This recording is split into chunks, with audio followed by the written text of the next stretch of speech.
night and the Gemini crew. Ooh.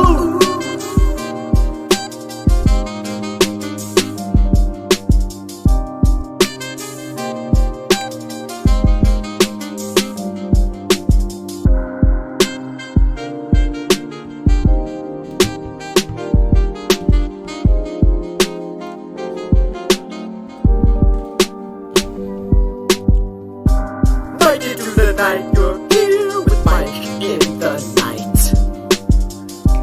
Mike into the night, you're here with Mike in the night. Let's just talk about the world, give this page another turn, 'cause you're here with us tonight. Everything's alright when you're here with Mike in the night. Mike into the night, you're here with Mike in the night. Giving the world light when you're here with Mike in the night. Mike into the night, you're here with Mike in the night. Sometimes things are just absurd, so let's just talk about the world, 'cause you're here with us tonight. Mike into the night, you're here with Mike in the night. Mike into the night, you're here with Mike in the night. Let's just talk about the world, give this page another curl, 'cause you're here with us tonight. Good morning, good evening, good night. Wherever you may be watching this transmission across the Commonwealth and the United States, it is I, Mike Martins. I want to thank everybody for tuning in to Mike in the Night.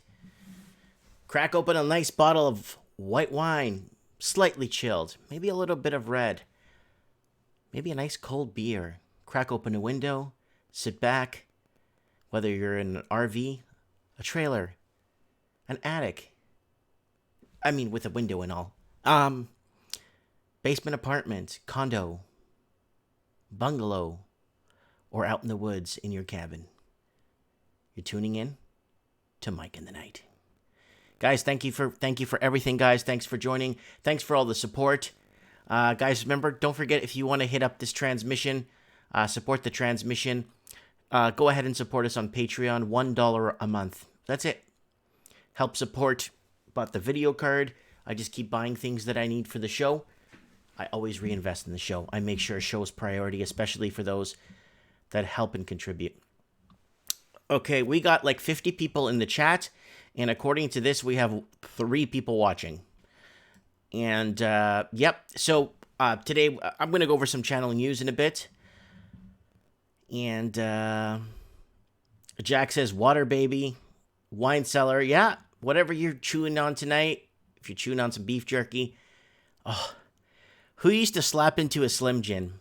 Who used to go to the gas station just to buy that really good, spicy beef jerky? Yep. So we're getting a little bit of internet noise here with our connection here. I'm not sure why, but... Stay hydrated. Big League Chew, yeah. I put that picture up on the comment section there in the 7-Eleven Slim Jim, says Brenda Lee Mercer. You got it, girl.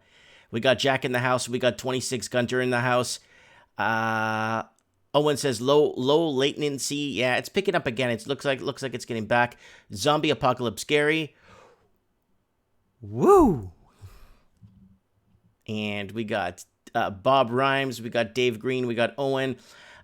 People aren't getting the people are getting notifications, but it's only 3% of the channel. So for me to get to where I was with 2,000 subscribers, I need to get 1.3 million subscribers of the 3%. 3% of that would go to what I used to do when I had like 2,000 subs. So we got the Merit Stalker in town. We got Doug Washington Bound. and Jordan Retro in the house. I was waiting for the show. Of course, you guys know I'm here. If I'm not, subs need to set up. No. People ring the bell. It's not that. I had a guy in the store from Arizona. Okay, he's like, Mike, are you still putting up videos? I'm like, buddy, I just put up 3 videos today. He's like, I'm not getting nothing. So he brought his tablet. So we connected to my Wi-Fi. We looked through. Okay, you're subscribed and the bell is rung. He's like, I get nothing from you, Mike. I used to watch you like every day and it's like, you're not there. So we unsubscribed from me. We resubscribed, rang the bell. Okay. And then I was in the middle of uploading a video. So I uploaded it and I clicked to notify subscribers on the videos, right? And he never got a notification again. So 26 Gunter said, I got a notification tonight. It was on time. That's good. Subscribed and no notifications. Yeah, I believe you guys. It's just what they want is they want more gravy channels. They want channels where people pouring down gravy down their pants. And we know that they're going to be for the 2020 election here and down in the United States of America. It's going to be a very interesting roll of the dice if you ask me. It's going to be a really interesting. It's like they're rolling dice, but they keep crapping out. So, I think the Democrats are imploding on themselves, to be honest with you. But what do I know? I don't know nothing. So anyways, let's kick off. We got Evan in Hong Kong, who is, I think he's at a protest. Well, he's close to a protest in Hong Kong. So we're going to try and get Evan on the show to get us the feedback on the ground in Hong Kong. I got 2 friends from Chile that are in Santiago, Chile, where the riots are happening there and basically burning into the ground. And I kind of wanted to have them on, 2 of them. Well, they don't speak English. That's the problem. And I was talking to them. I'm like, yeah, I don't mind you talking to me in Spanish, and then I tell people, but then I got to talk back to them in Spanish and then tell people what I said again.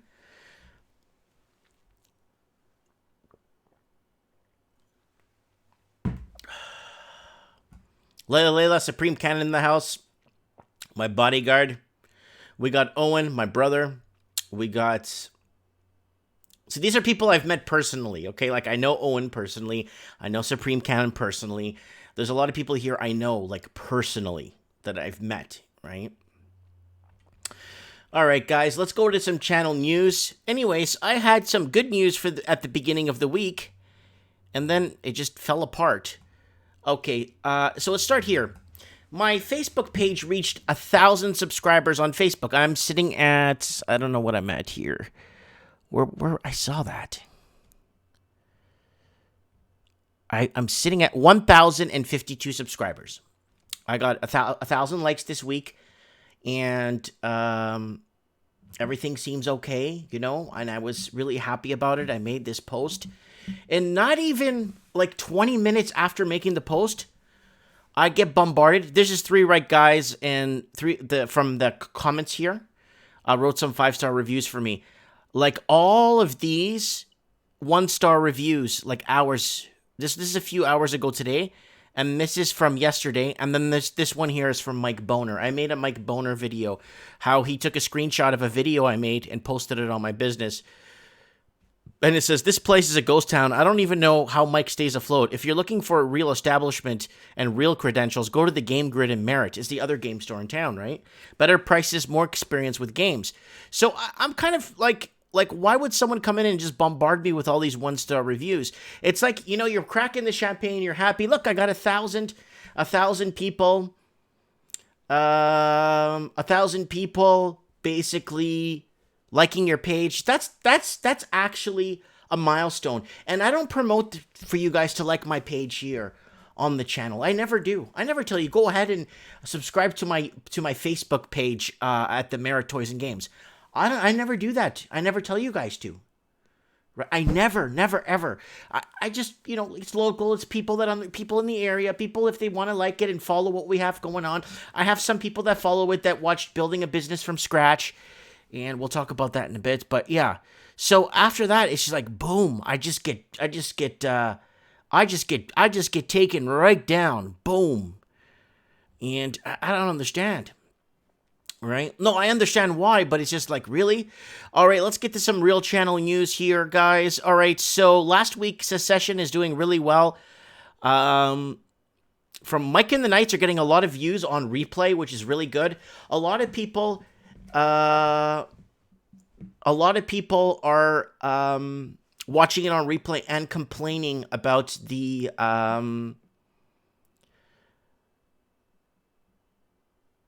a lot of people are complaining about not getting, I don't know how to say it. Oh, watching so many commercials. So someone in the comments is saying Mike's a goofball. Yeah, you know what? I try my best. And instead of trolling, that guy should use your competition to step up his game rather than be a turd about it. I don't know, man. I don't know. Yeah, so don't waste your time and leave. No, I'm not leaving anywhere. I'm just going to keep growing and building. And this house is a base. This house does really well for us. For business-wise, we do really well here. You know what I'm saying? Okay, so we got low latency here on the connection. So I'm going to, I'm going to hope that it doesn't keep, yeah. And, oh, Dave is saying, no, not Mike, this guy, the other guy. Oh, of course, yeah. Where is the Supreme Canyon with his money-saving tricks? And haters gonna hate. Mike, I'm talking to Dave. Thank God. And we got Trollers Never Quit. Stop caring is the best resolution. Yeah, I know. But when they're crippling your business or they're trying to really, take food off your table, for what? Opening a similar business in town? That's crazy. So anyways, that's that right there. Okay.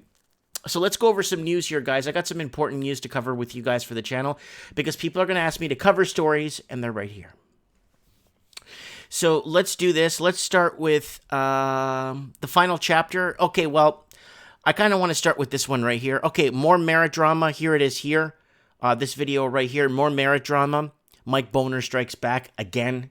Mike Boner keeps striking back, you know what I'm saying? And then here, Twitter to ban political advertising. This one's an important one, guys. I have a picture of Napoleon Dynamite with a t-shirt. And it says, vote for Pedro. Political. Twitter to ban political correctness. And this is going to throw some pressure on Facebook. Facebook stock is kind of shaky lately. Haven't seen their stock in like a week now, but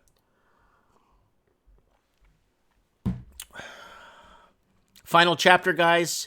If you haven't seen the final chapter yet of how I took my store and slowly, I don't want to spoil it too much, but putting up signage. Oh, there's Fat Tony around there, and then I put the blue inside. Yeah, that wasn't. No, it was like a original color that was there. I want to see Fat Tony here. He's walking here. Hey, Fat Tony! There's Fat Tony. What's up, buddy? How you doing? I just put that up. That's my Italian friend, Fat Tony. Yeah, so watch the final chapter, dude. People are saying they got very sad watching it. I don't know. I kind of contributed or dedicated it to my father who passed away recently. And trends in the housing market was a hit on Wednesday. Mike in the Night last week. Well, it's live now. It's showing from a week ago here. We got Morning Coffee with Mike. We got China has solved its housing issues and uninsured secondary mortgages defaults going on. Guys, so uninsured secondary mortgages are the dangerous of the crop, and they are... So, a solid extra is your stalker messing with your online business? No, not my online business. My eBay business is fine. It's 100%. There's no, you know what I'm saying? I'm not worried about that. eBay's really good when you call them when you get a bad review anyway. I got a bad review. the guy says he didn't want the item he bought off me, so I refunded him and let him keep the item, and he still wrote a bad review. Then I told him I let him keep the item and keep the money. He's like, oh, yeah, so we're gonna have to, you know what I'm saying? Yeah, Owen says you need some neon lights so you could see it at night. If I buy the building, I might buy the building next summer. I'll just buy it, and I'll just do that. That's fine. I'll buy the building and do that, and just then I could start really, you know, getting my hands, really getting deep into it. You know what I'm saying? Massive rant, and then we got Vancouver Taxi ripoff. This one's crazy. This is a crazy one where people took, and his computer not working well, drive for the entire. So I like this guy. Unnecessary 35-minute cab ride. So guys, watch out when you get on cab rides. Look where they took these people. It is. So this is from 2 days ago. So Buddy starts here. I guess the green. I guess the pickup. No, Yaletown's here. So basically took him. There. Oh no, the hotel would be. Yeah, the hotel would be there, and the Yaletown's up here. So it'd be. There was a little Spanish flea, and he looked like you and me. Ba-na ba-na na na na na na na na na na na na na na. To your location. Wow. That's intense, guys. That is intense. I couldn't fathom.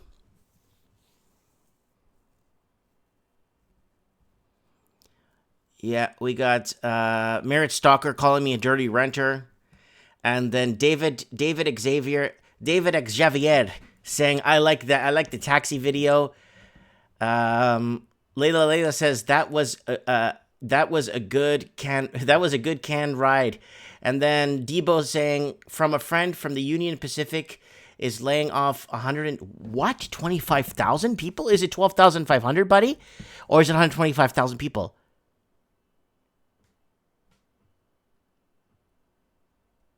Hong Kong just started a recession. Google it. I know it did. I've been watching Hong Kong. I shorted a few Hong Kong banks like 2 weeks ago.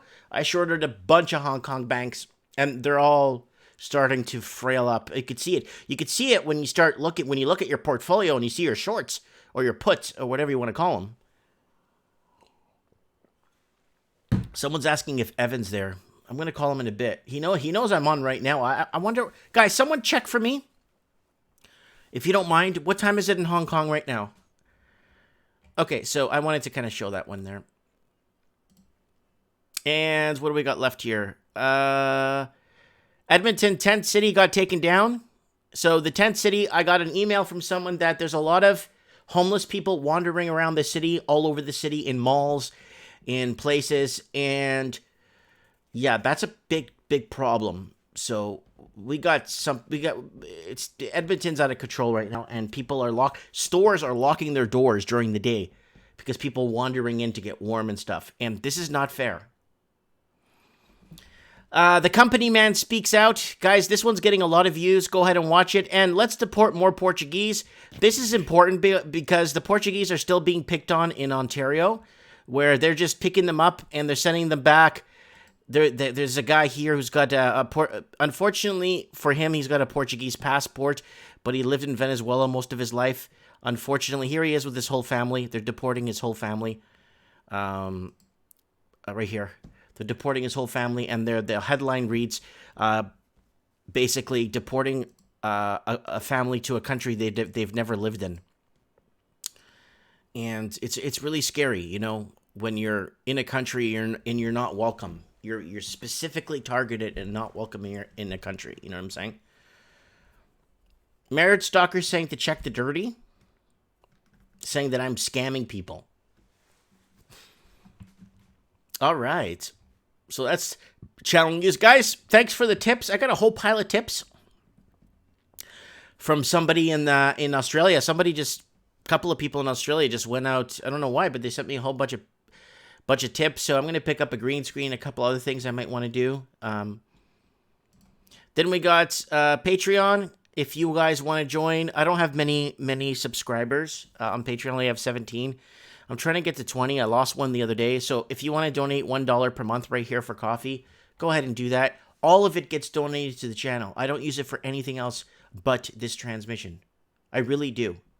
Actually, I've spent more on this transmission than what I'm getting. So, and don't forget to follow me on Instagram. It's more of a family thing I got here. I don't put up political stuff here. People at the shop. Look at all the happiness at the Vera Toys and Games. Look at this. Everyone's so happy when they go there. It's like, oh, what someone commented, woo, look, woo. Yeah. So there's me and my son. He likes Blippi, so there I am there with my Houston Astros hat there. Here's my dearly departed father, Phil. Man, I miss that guy every day, man. It's tough, guys. It's tough. All right, let's hit up some news, and we're going to talk about wealth building. So let's go over some news to see what's happening in all over. All right, let's pick up our news, guys, here. Coming from Zero Hedge. Zero Hedge is one of the ones that are kind of trying to get the word out. Steve Stevens says, where are the moderators? Throw a mod on us. But no, the Merit Stalker has a right to form an opinion. It's okay.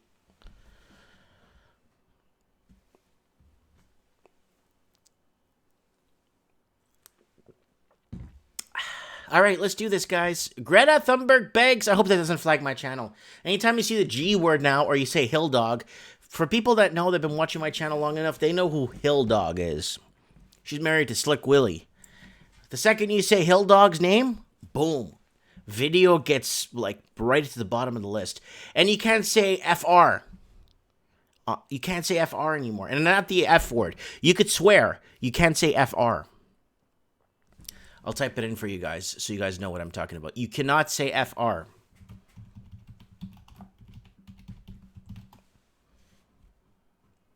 If you guys could see this right here. This right here, FR.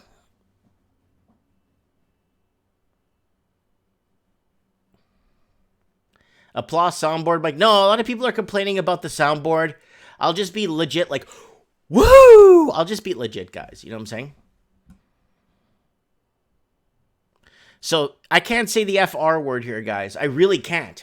Every time I say FR, it just have a problem with it. It's just like it's someone's Layla's like, no way, that's getting it's getting flagged.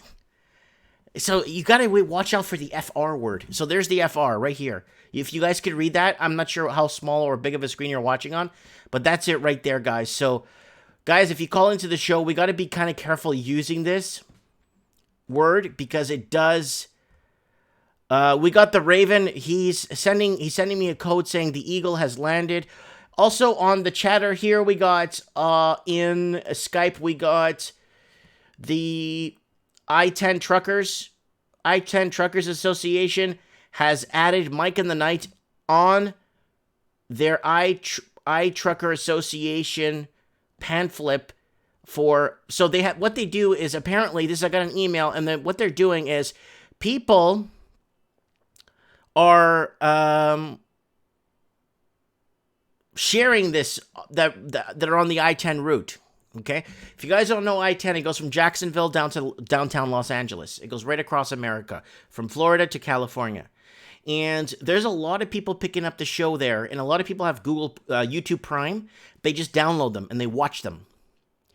And it's good. Now, they actually put me on a pamphlet as, like, there's Coast to Coast to watch, to listen to, this, that. Then you have other shows to listen to. So they discuss what to listen to when they're on these long hauls.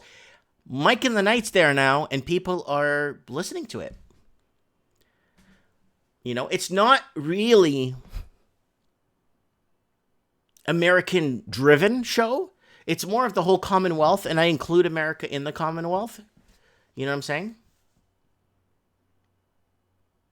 Faith Thompson says, I bought some great games at Mike's store. Thank you so much, Faith. We got Supreme Cannon. Woo! Woo!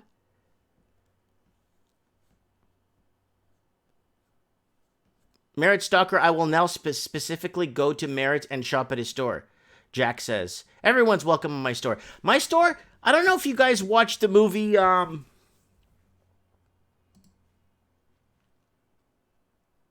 Coming to America. Coming to America with Eddie Murphy. And I don't know if you guys remember when they were in the barbershop scene. When there's a bunch of people sitting in there. None of them are cutting their hair except maybe one guy on the chair. But everyone's just sitting around having coffee. And they're talking about what's happening. And in that episode, in that movie, I remember specifically, they were talking about Smokin' Joe Fraser or whatever. And they were talking about boxing. That's how my store is. Like today, I had about 4, 5, 6 people sitting at the shop. We had Netflix on the TV. We're just talking and you know, just talking about stuff. Today's topic was the Merritt stalker, who is constantly, this guy's like in his 50s, and I don't understand what he's doing. So we're talking about this, trying to figure out what to do about this. And a lot of them just said, just ignore the guy, man. I mean, you know, if he's coming at you, he's giving you the finger, giving your wife the finger, telling you off every time he sees you, threatening you when he sees you, doing this. Just let it go. I mean, he hasn't done nothing, so just let it go. Supreme Cannon said he'll be on later. Yeah, for sure, buddy. Supreme tricks for us. Yep. During trends in the housing market this week, he said he was going to call today. Yeah, he said yes. So here it is, guys. So Greta begs for help after traveling halfway around the world the wrong way. Okay. You stolen her frequent flyer miles. Okay. Joe Biden's, I'm not even going to entertain that. Joe Biden's campaign is imploding. Mafia Joe Biden. Mafia Joe.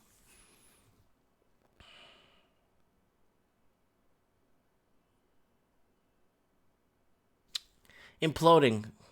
If Biden campaign continues to flounder, establishment Democrats are going to become increasingly tempted to recruit another big name to enter the race. Oh my God, they're going to get Hill Dog back in. Man, they're going to get Hill Dog back in.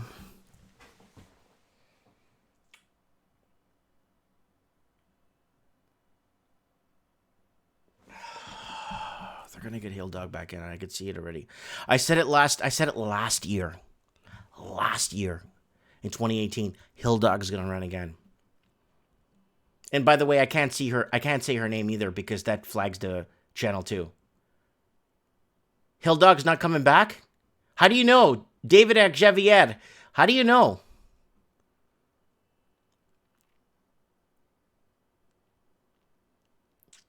No, because you know what it is? It's not that it's bad news. Well, I got the Raven saying Hill Dog's out for good. I don't know, man. Raven, I'll bet you 1 ounce of silver. You saw I got silver. I got back my bet. I could bet you 1 ounce of silver that Hill Dog might come back. This is gonna be next year, man. Oof. 2020. We're gonna be live on that. We're gonna be out live 4 hours before they even start counting in the votes from the East Coast. Before even New York's ballots get called, we're going to be here live. We're going to probably have a huge panel on. We're not going to get Duke here, because Duke just yells at me. So we're not going to get Duke on the show. He just yells at me and yells at me and yells at me.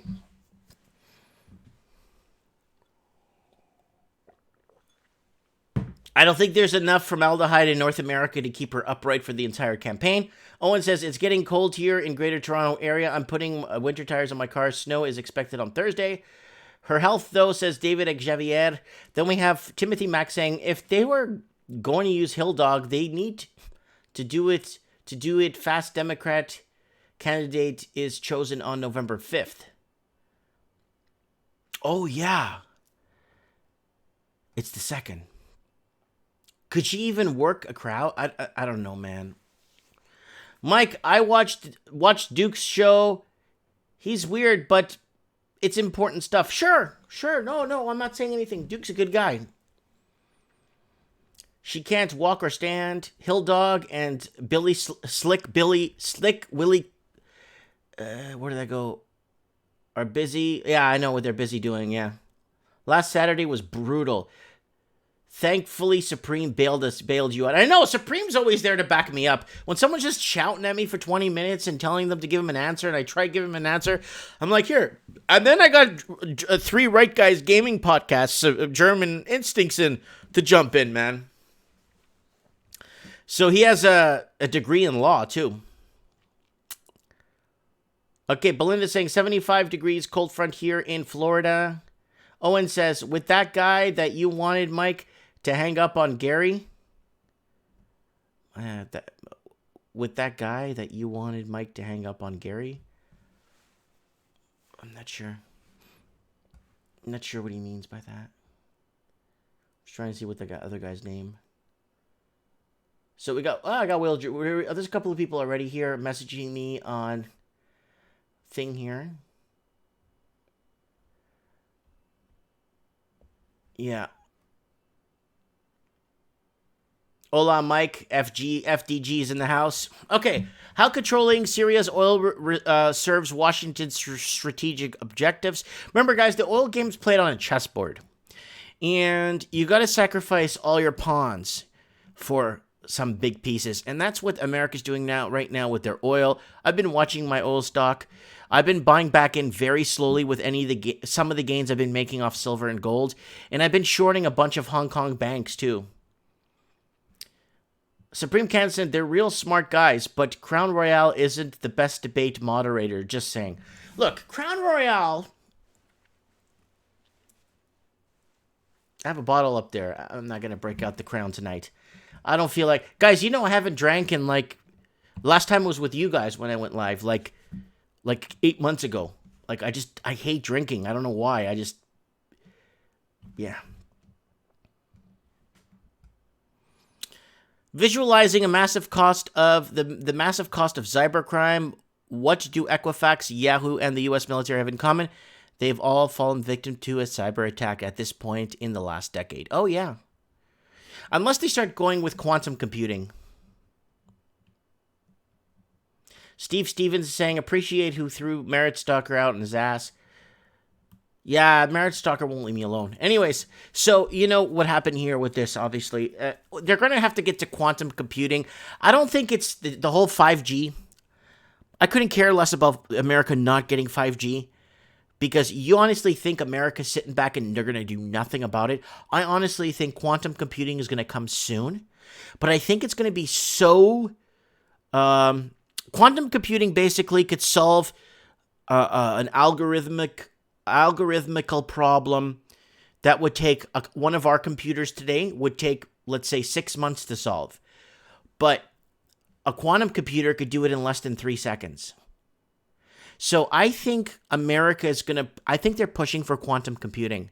I think they have everything in there. Before it was the space race, right? We had the space race. We got the space race. We got the Cold War. We got Sputnik. We got everyone freaking out. And then what? Nothing. Russia went bankrupt. Cold War was over. And I think it's the first that gets to quantum computing. Because 5G means nothing without quantum computing, in my opinion. There's too much information to gather. There's too much algorithmic positions that need to be put in or programmed. I think 5G means nothing without the right power. It's like destination without transportation means D-I-C-K. Means nothing. Destination without transportation means nothing. So, was there another reason for electricity shutdowns in California? Could it be that PG&E's heavy reliance on renewable energy means they don't have the power to send when an historic weather event occurs? Guys, again, fires are out of control, and forgiving student loan debt would create moral hazard, exuberate problems, says Moody's.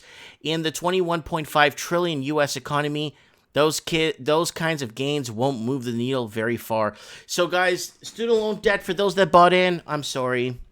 I'm sorry that I didn't buy in because I'm an idiot. Like I heard that recording today. I can't read worth the crap. That's fine. Right? But, you know. But private sector shutdowns are coming in London, Ontario, too. Oh, yeah, private sector is gone. Private sector, middle class is going. Now, the middle class hasn't gotten increases in wages in the last 40 years. Or they're not gauging towards inflation. Wages aren't gauged towards inflation. That's why you have this delta, this huge gap in delta.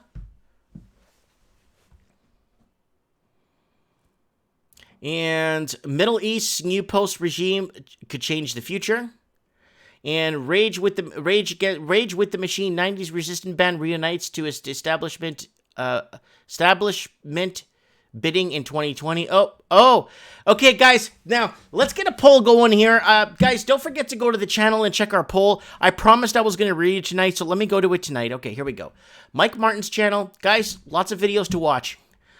Go to community, and we had a vote in. And oh, by the way, only 3% of my people get notifications. So I need like 1.5 million subscribers so I could get like enough viewers to see my stuff. Watch out, parents. Millennials have been hiding their student loan debt in Halloween candy this year. Okay, this is it right here. 269 votes. Thanks for coming out to vote, people. Which is Canada's most unhappiest city? So who wins? Who takes the cake? Toronto, 42%. Vancouver, 25%. Then we have Edmonton at 19%. Then we have Winnipeg at 7% and other at 7%. That's really interesting. And for other, we get cities like Thunder Bay, London, Ontario. Owen says, hey, that's my city. It's number 1. Yeah, you know what? It's just the amount of... Picture my merit stalker times everybody around you. It's they just want... Everybody wants to see you fail for some bizarro reason. Nobody's happy for anybody anymore. Maxed out. So let's get to the show tonight, guys. Thanks for joining. Now, this is a real part of the show here. Maxed out. 48% of Canadians on the brink of insolvency. Survey says. Millions of Australians are forced to live pay to pay and would be broke in a month if they lost work. All right. And then, how to build wealth. What is going on, guys? What are key ways of building wealth? 9 ways to build wealth fast that your financial advisor might not tell you. Let's see if they get to the point here. 9 ways. Drop your living expenses down like crazy. Save on vehicles. Guys, I keep telling you, you buy a $3,000 10-year, 8 or 9-year-old car for $3,000 that's in good condition. There's a good chance you could sell that car 3 years down the road for $3,000 again. You buy a car for $77,000 brand new off the lot. You're lucky if you get 30 large for it in 5 years. Lucky if you get 20 large for it in 5 years. But you buy a $3,000 car, there's a very good chance you could get that $3,000 back in 3 years. Save on shelter. Well, let me open that. Let me find that bizarre living condition. Bizarre.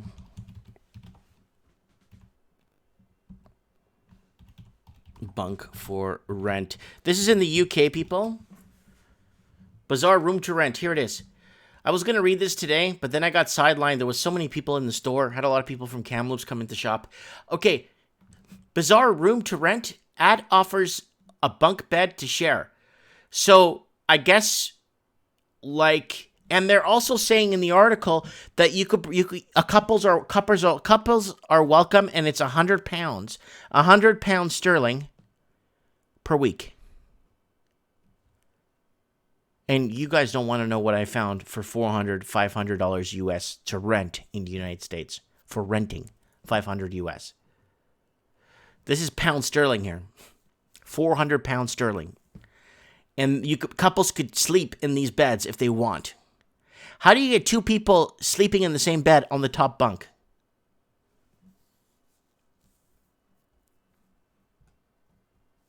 Owen says, oh, wow, the comments are going nuts. Guys, I'm not avoiding you guys. Timothy Max says, compared to housing average house today, $300,000 US, manufacturing with $34,500 US dollars. Okay, that's somebody else talking to somebody else. It's ridiculous, Layla. You wouldn't know that capitalism actually pays the bills. Talking to the average person on the street. Capitalism works if wages keep up. If wages keep up with inflation, capitalism is great. But they haven't. So Americans will flood our borders one day. That's why they're building the wall in the south. And Canada has a lot of problems. Says Supreme Canon. Layla says, truly Supreme, more public jobs is actually a negative indicator. Self-entitled people. Yeah, public sectors. I work for the government. I am safe. Borders, says. So here it is.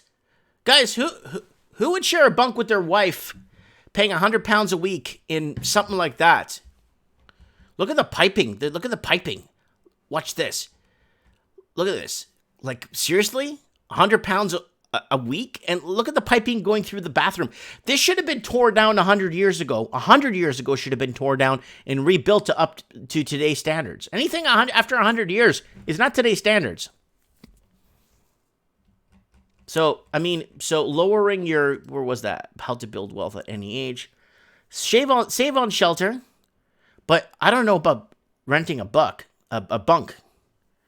Don't buy crap. Lastly, we didn't buy crap we didn't need. Ask ourselves what you really need and what you don't need. Do you really need that million inch flat screen TV? No, you don't. Remember we talked about Maslow's hierarchy of needs on the channel when you have needs and you have wants. Do you need a Ferrari? No, but do you need an 84 Toyota Camry? Yes, to get to work. Do you need a jacket for the cold? Yes. Do you need a fur coat? No, right? Save a percentage of your income. Earn much, much more. Guys, you know how I do it? I have multiple streams of income. I'm ready to launch a new company. Very simple. Very, very little to no capital up front. And maybe $2,000 to invest. And I'm going to get another company off the ground from home. And I'm going to teach my mom and my wife how to do what I want to do. And it pays a bit. You make a little bit of cake. There's a little bit of money coming in, right? So I think they're not mentioning it here. Let's see if they mention here. I think multiple streams of income. I get a little bit of flash cash from the revenue on YouTube. Not a lot. I got more revenue when I had 2,000 subscribers. I had more money coming in than now. Little bit of flash cash. Then I got a little bit of flash cash from Patreon. Then I got my eBay. That does really well for me. I'm actually figuring out all the angles to really make bang for the buck. And then my store, right? And then I got something else that's making me. There's two other streams of what is it that I'm doing that's keeping me. Yeah, you need multiple streams of income. Work hard now. Yeah, but guys, invest in your education. I'm not too sure about that. Invest in yourself and your marketing. So you got to kind of venture into that one right there. Venture into entrepreneurship.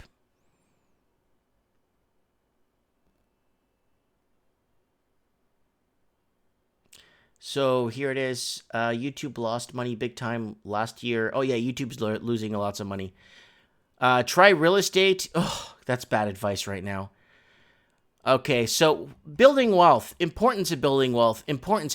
Canada, United States, Australia, New Zealand, and the United Kingdom used to be wealth building nations.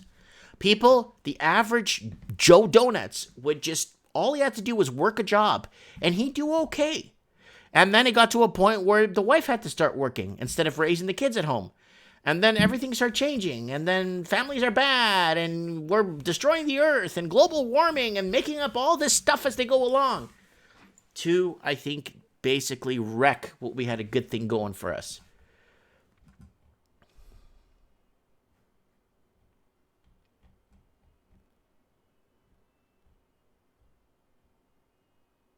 I was buying a car from an auction to make extra money, but haven't lately because not many cars have gone through which means not as many people are buying new ones or trading in old ones. That's zombie apocalypse, Gary. Yeah. Belinda saying U.S. debt 23 trillion now. Owen says not everybody is cut off from entrepreneurship. It's hard to imagine a life for everyone owns a business. Well, that's kind of good if everybody, not everyone, but a majority of people. Harlip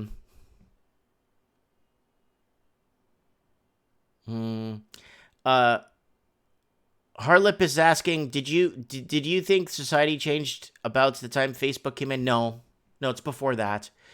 Society started changing in the late 90s. Mid to late 90s when society changed when they cut off immigration to Europe. Canada cut off and America cut off immigration to Europe in actually 1969. It was actually earlier than Canada did. I did not know that. Honestly, I didn't. I thought America still bringing in Europeans, but they cut off European immigration in 1969. Yeah, I forgot. I thought it was in the 90s like Canada. And then did somebody asked, did 9/11 change society? No, what it did was it changed it did, but it changed our travel. Border restriction and the Patriot Act and all that garbage was passed, and they created fusion centers, a bunch of garbage.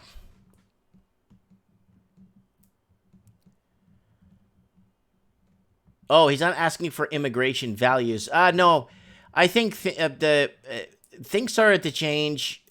If you wanted to blame it on social media, I think things started to change when like online dating started getting big, and then when people were using ICQ, I think it was called ICQ, and other things like that. I think that's when MySpace, that's when it started to changing things real fast.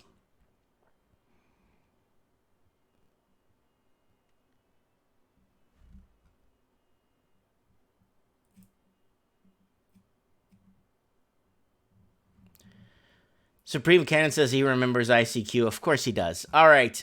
Saving for a rainy day, guys. Guys, you need to understand. But I mean, I could get Supreme Cannon on right now, and I could get the Raven on. They're just going to tell you to buy gold and silver. So let's see if we can get the Raven. I'm not sure. Raven, are you at work?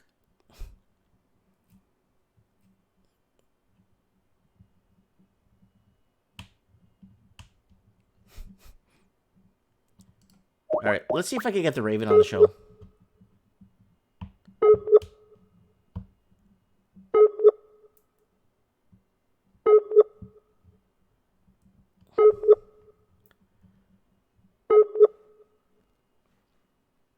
It looks like the Raven's not connected.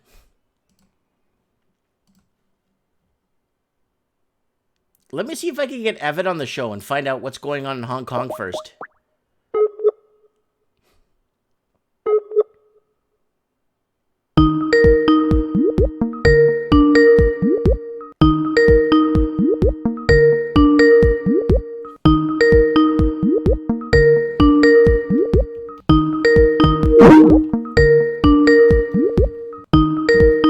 Person whom you're trying to reach. He's not picking up. Just to get an update on what's happening in Hong Kong. Yeah, he's in the middle of this whole damn thing, and it's not looking good. There we go. Oh, it's the Raven. Oh, I got my phone ringing here. Raven, what's up, buddy?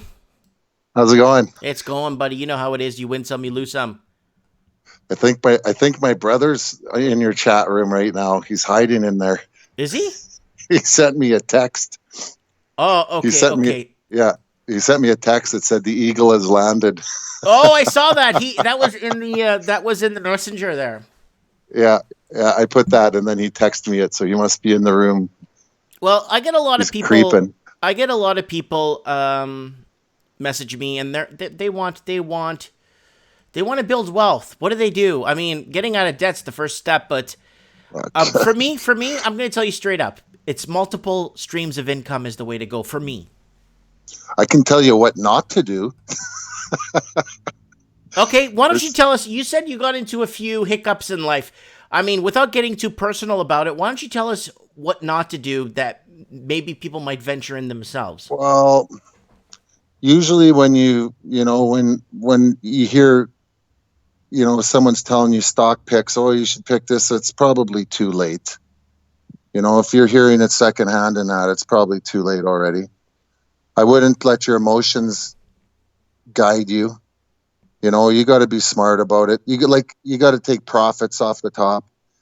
If you're not taking profits, you're just gambling. Yeah. I know you take profits. Mm-hmm. Yeah, a good investor takes profits. It's But, like skimming, It's it's like skimming, when you're You go in, no one says anything. You go open the vault, you take a little bit off the top, put it in your bag, and walk out like you weren't even there. Yeah. Here's a good Wall Street term. This is well known on Wall Street. When you're too close to a market, you fail to see its folly.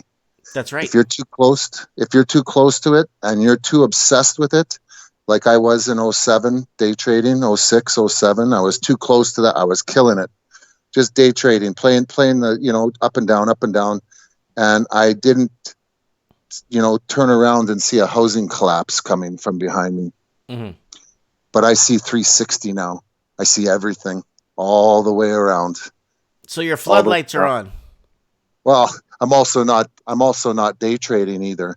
Mm-hmm. Mm-hmm. No, I've stopped that. This is too crazy. It's a guy can tweet one message and the market can go up like 300-400 points off a tweet. Yeah. The tweets. How can you trade that? Yeah, you can't. It's unpredictable, right? And yeah. So what do you recommend? That. I know you're going to say gold and silver is a good way to hedge against the inflation. Well, you know what? Gold and silver is a someday investment, right? Someday. Someday gold and silver will do well. That's a someday investment. How long is this going to take these guys? Like, it all depends. What do you like? We all know, pretty much everybody that's listening and watching your show right now knows what's coming down the pipe. Not some people think on a different degree, right? Like I think it's going to be probably a 9 out of 10. And I think Supreme would say it's going to be a 3 or 4 out of 10. And I think Lord Humongous would agree with me, a 9 out of 10. Steve the Plumber's way up there. But there's a lot of people that are down around a 5, a 4, a 3, and whatever. Who's to say who's right about it? I don't know. But you got to figure out how bad you think the future is going to be, and you got to invest and feel good about your investment at the end of the day. If I thought that it was going to be a 1 and it was going to be not much, I would be in dividends as much like CN, good strong companies, and I would reinvest my dividends. And if I had some money I didn't care about, I'd probably go into some 10-11% junk bonds, oil, probably some triple B rated high paying dividend, and play and try and gamble a little bit. Mm-hmm. I would be heavily into real estate, which I did. I did well on real estate. But I think after silver has its move, I won't even remember what I did with real estate. I think silver is the most undervalued asset on the planet. Well, and then there's not enough of it above ground to fill the orders, or fill all the derivatives, or fill any of the those slips, certificates you get from the banks that say basically you have 10 ounces of silver at JP Morgan. How are they going to fill them orders? They're just going to tell people to get lost. Yeah, that's all fractional. Yeah, I think that'll break one day. I don't know when it'll break, but it should break. A bigger problem. Trying to get Lord Humongous in to JP Morgan to buy 1 kilo of C. Well, what do they say? China's going digital next year, early next year. They're talking about that. We touched on that last time we spoke. Remember? Yeah, and I read another article today about it. It says China will go digital, and this is going to come piece by piece, and then it's going to come all at once. This is coming. This is going to probably be fully around the world within 2 years. Less than 5 years, I'd say our currency is going to be digital. How do you want to hold money in a digital world where they're dialing down the negative rate every day? Dialing it down, negative. Do you want your money in the bank? you want to have your money locked into their bank where they can dial it down as negative as they want? Right. How are you going to get out of that? I'm Are you gonna scared of the throw whole all your money- repo buyback, because the whole repo buyback is when the overnight lending is basically when the banks close up for the night, and if they don't have enough liquidity in their reserves, they usually borrow it for other banks to actually to kind of flatline themselves or plateau themselves for the overnight. So what's happening in the United States is their banks don't have enough liquidity, so they're going to have to get it from the Fed. And the Fed's the easiest way to get your money. They're not calling it quantitative easing, they're calling it repo buybacks, but it is quantitative easing because the second the bank closes, they need to have that liquidity in there, or they have to borrow it from another bank and have to pay a small fee, right? They're not getting it. And the repo buybacks have to keep jumping in and bailing every day. And now they're extending it to January 2020 from what I heard. And it's like, what the heck? Elizabeth Warren came out and said, what are you guys doing? She's asking questions, eh? What are you guys doing with those repo buybacks? You better not be loosening bank policy with those repos. Oh, they are loosening. They're loosening bank policy. You know they are. And now Mnuchin has gone and talked to 6 of the big banks, and he talked with Jamie Dimon, and Jamie Dimon said, well, we could have fixed your repo problem, but you wouldn't let us spend the reserves. You got to get rid of that rule. They were going to get rid of that reserves where they can spend it. It's all, was that all done on purpose? Because now they're going to start loosening the bank's policies. Well, then they'll just scrap the overnight rate. So then if banks don't have the liquidity in their vaults, they can stay negative. And then that's it. They're just going to keep going down. Well, it'll help put downward pressure on that overnight rate. Because if they can't let money, the rate's going to skyrocket. But if they can get whatever they want from the reserves, the rate will stay lower.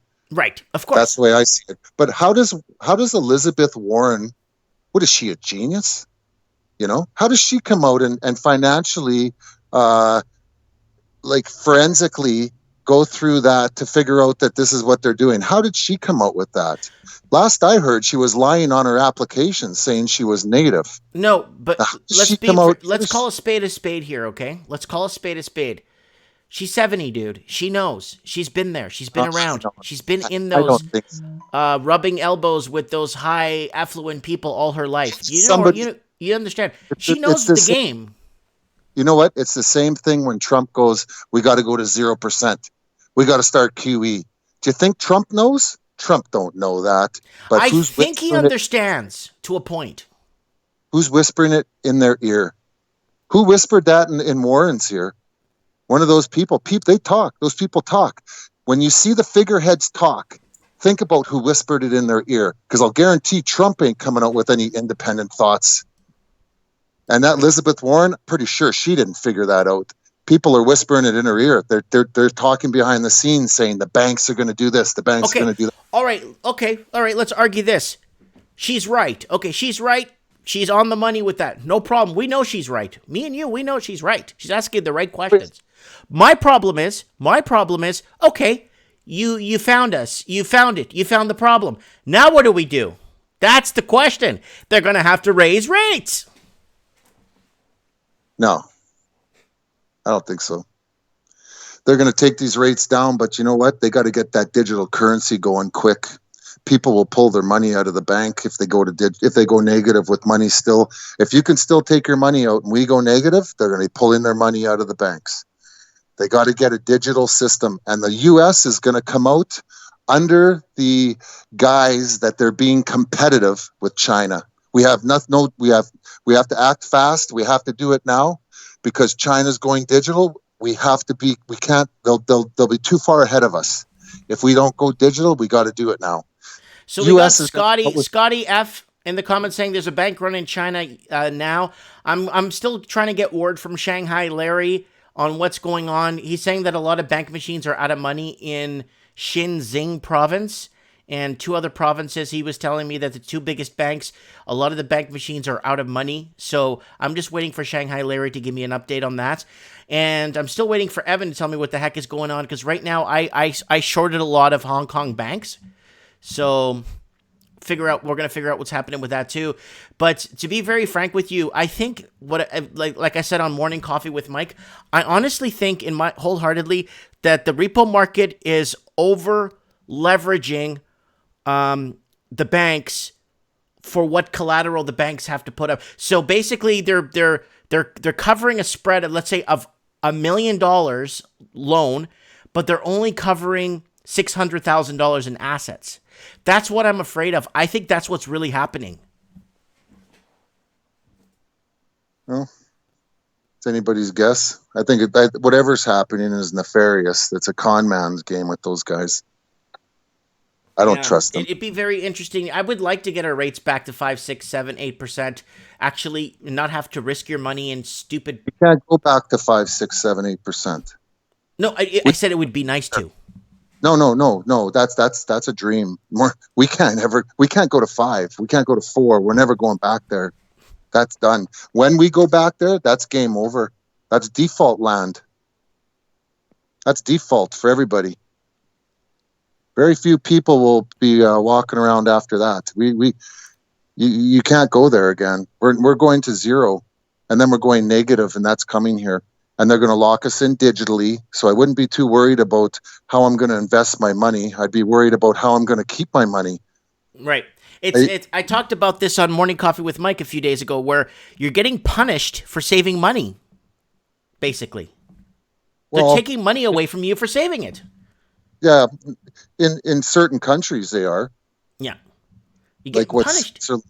They go negative. We're all getting punished for having money. You're getting taxed by the banks. That's a tax on you. Mm-hmm. 0.5%, 1%. And then what are you going to do? You're going to let your money rot there, and they take a percentage off you if you borrow money, and they're going to take a percentage off you if you give them money. Woo! We should have been bankers. What were we doing? Yeah, we should have. I just couldn't. I don't want to be part of that whole scene. Everybody's so worried about where am I going to make money? Where am I going to make money? Where are you going to make money? Because I look at everything that's out there. You got to become a speculator. Like, you're gambling in that market. What are you buying? Puts? You're buying puts. That's gambling, man. You're gambling. I bought a few puts on Hong Kong banks, and I'm doing okay. Yeah, and your silver's coming back again. It is. I bought it on the 2 drops, eh? Yeah. I bought on 2 drops. I doubled down. Yeah, good. But, you got to remember, they're printing money like with a vengeance now. And when they print money, you can see like the stock market's going to go up, houses are going to go up, everything's going to go up. The value of their dollar is just getting whittled away to nothing.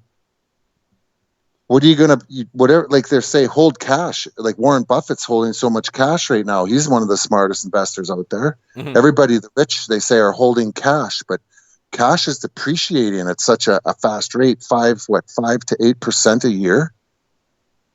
Mm-hmm. Where do you find yield? Like, do you buy real estate still? I would not even touch that. Maybe I wouldn't entertain. Maybe like if I got with some friends and we bought a like a nice 2-bedroom condo down in Florida for like 50, 60 grand. And then we all pitched in 10 grand each, and then we take turns using the condo type of thing. Something like that I would venture into, but buying an actual property to rent out and headaches, and forget it. Yeah. I don't, we might get more, another year, 2, 3, who knows? Maybe even 5, who knows? I just think we're long in the tooth there for this game going on, and we're seeing all the protests around the world, things getting pretty hot everywhere. Well, Chile's hot right now. Lebanon's hot right now. You got protests in Syria right now. You got protests in, I think in Greece they start rallying back up again. Catalonia is protesting. Santiago de Chile is protesting right now. It's really Hong Kong, France, Iraq, the Dutch farmers. You got it everywhere, man. And then I think you had a little bit of noise down in New Zealand with the dairy farmers too again. Yeah. So yeah, they didn't want the blame for the climate. We went from wealth building to basically debt building, and I love how the politicians like to massage us, saying, "Oh, today's generation so much comfortable with debt and comfortable with taking on more debt. What the hell is that supposed to mean? Generational debt at this point. You know, generational mortgage where your kids will pay off the rest of the mortgage. Well, it's generational debt. We're handing debt down to our grandchildren. Just keep building it up. And it's scary. It's scary. So do you agree with me? Multiple sources of income, multiple streams of income is a good way? Yeah, that's diversification, eh? Yeah, it's always a good idea. I got a few. I got like 4 or 5 streams. Some tiny ones and some that are decent. It does okay for me. It takes care of my entire family, so I'm not worried. Yeah.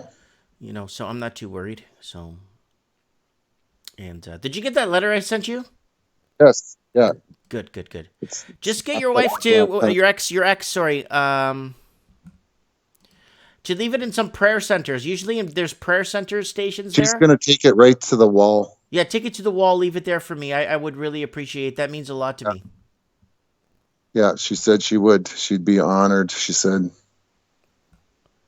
Okay, I got Evan on the ground. Okay, guys, we got Evan on the ground, and he's saying he's in a little bit of trouble right now. He cannot come on Mike in the Night Live. He just sent me this photo right now of a child. I guess it's a child's dressed up in riot gear. It looks like military, semi-military gear. He just sent me this right now, guys. You're seeing this live right now on Mike in the Night.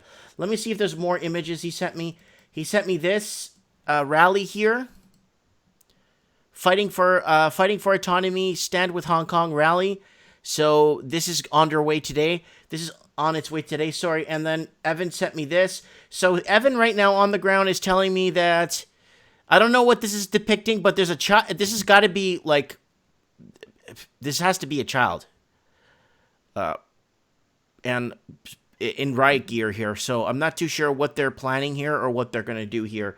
But I don't like seeing images like this when children get involved in this kind of crap. You know what I'm saying? They're in recession too now. They're Hong Kong. Oh, he's telling me that a couple of Americans got arrested here on Halloween. Oh, there's another image coming in from... Oh, he took this picture. Right here. So it looks like somebody is dressed up like an angel. They got wings on their back, and it looks like the police are, I guess, taking them in or something. But so these are live images, guys, on the ground. Evan's at the Chinese border right now, on the border of China and Hong Kong. So maybe he might come on the show later. Not sure. So there is runoffs on the Hong Kong banks right now as we're speaking. And China has been bailing out some of their big banks. You know, China won't tell us, right? You know, China, it takes them to get caught to explain it, you know? So there's a lot of insiders in China that are telling people. Yeah. So he's basically, so what's going on with China is that they're bailing out banks and they're not telling anybody. Of course they're not going to tell anybody. It's none of our business, right? But still, it's causing this ripple effect, and they picked the wrong time to go after Hong Kong. They picked the wrong time to start this crap. They could have waited 10 more years to do this. Hey, Mike, let me ask you this question. Yeah. If they go digital and say America follows and Europe follows, if they go digital, how much longer do you think they can make this game go, getting all that extra tax revenue from everything? You can't get around it anymore. They get taxes from everything. Nope. Okay, let me tell you a story of how that's going to get fixed. They're in South Carolina. I think it's in Charleston, South Carolina. There's I'm not too sure, but there's a factory there that produces silver coins. The employees get paid in silver coins. And in that little town, they actually buy and sell stuff with silver coins. What's the town called? It's somewhere in Charleston. I have to check. I watched a whole YouTube documentary, and the guy's talking about, and he's pressing the coin. He's showing the old machines that they bought secondhand, and they're pressing the silver. And they got 6 employees. All of them get paid in silver. Every single one of them get paid in silver. And I think that I'm gonna dig it up and see if I could find it.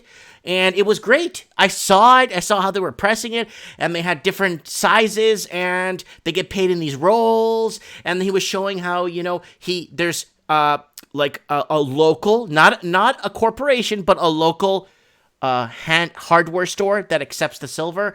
There's a local butcher shop, local, that accepted the silver. You just have to be on par with people to agree legal tender, right?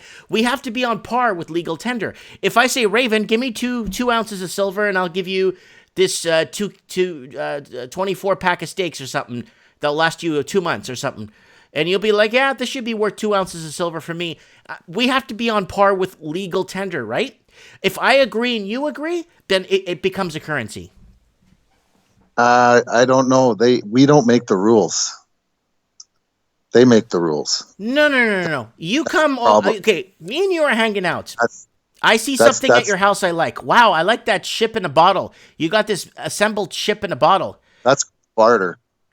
Right, but we're still buying. I'm buying it because I'm not trading you. I'm not trading you a loaf of bread for it. I'm trading you legal tender, and I'm trading you silver. That might work in a black market scenario. That's never gonna. I don't think that's ever gonna be. That's never gonna be a currency. Silver and gold are never. They're gonna be a storage of value. But we're gonna be that's too bulky, too heavy. That's a storage of value. There may be some black market currency, and I think silver would be very valuable if you can exchange under the radar, with no one watching, with silver. That's, I think, something that's going to be very valuable in the future. But I don't think that they're going to be walking around buying and selling each other silver. I don't think so. They would maybe a bit of barter with it in that black market and that, but it's going digital. We're going digital. They make the rules. We will be digital. That's going to happen. And they're going to be able to probably carry this game on for another 10 years if they can get us digital before anything catastrophic happens, I think. Okay. My best guess. All right, I understand. I know, but okay, this is how I feel. See, China is going 5G, but they're going their infrastructure is too big. It's too big of an infrastructure. They need quantum computing. Okay, for us to go fully digital, we need quantum computing, and I think America's putting everything in, not in space travel or space exploration, not in nuclear weapons. I think America lately has been secretly or covertly, in my opinion, putting pedal to the metal to quantum computing. It's very tough to go digital, Raven, for all of us to go digital and be protected. China's going to be fully 5G by next year. Beijing, Shanghai, Shangzhou, and that other one, I can't pronounce it. They're all fully 5G now. There's 24 states in the U.S. that are 5G. Last year, there was 2. Now there's a couple dozen. It's coming fast. You can't stop it. I know Australia right now. I know Australia right now is rolling out the 5G in Darwin. We covered that, remember? Yeah. And I think it's a test ground, Darwin, Australia. They're testing it there and kind of feeling it out. But you see how they're all going after the Commonwealth countries? Because that's the last wealth or the last bit of hope and freedom we still have. I think they're going wherever they're allowed to put a 5G footprint, because the U.S. is trying to get. Netherlands said no to them. The States is telling go, and which made the States fall behind in 5G. They're saying don't go with Huawei. Mm-hmm. They're trying to ban them in that, which is making them fall behind. But the minute that we're fully 5G and it's coming quick, you're gonna be autonomous vehicles. My train will drive itself. You're gonna have everything's gonna be locked. But do we have the computing power for this, Raven? Realistically, I believe so. Yeah. I don't think we are. I'll disagree. Let's disagree on a few things once in a blue moon, but I want to disagree on this one. We don't have quantum computing. We just don't have it. I know what they want to do. I get it. No dark space. No dark space. Everywhere you go, you're being watched. Your computer's watching you. Your toaster's listening to you. Your everything. There's not a dark spot in this planet anymore. They want that. They crave that. I just don't think they have the computing power for it right now. Well, do you remember back in the 60s, the 2 megabyte computer would fill a whole entire room? yeah. Well, I think that's where we're at right now, because quantum computing needs, I think America's going full blast with quantum computing. Because there's too much algorithms going. There's just too much. Your train, you're listening to somebody at home. There's just too much. And I think they need the right infrastructure to launch something like that. The trains will run off the railroad that they work for. The railroad responsibility to have all those computers. That's not the government's, Right, and but who's monitoring the trains? The government, the railroad, the rail company will. But who's monitoring? It'll be the railroad. They'll take care of their own. That'll be theirs. They'll do that. And the computers are already on our trains. Yeah. I look at one every day. It sits there. It looks at me. It's black. There's no screen on it. It does not lit up. Once they plug that in, that thing comes online.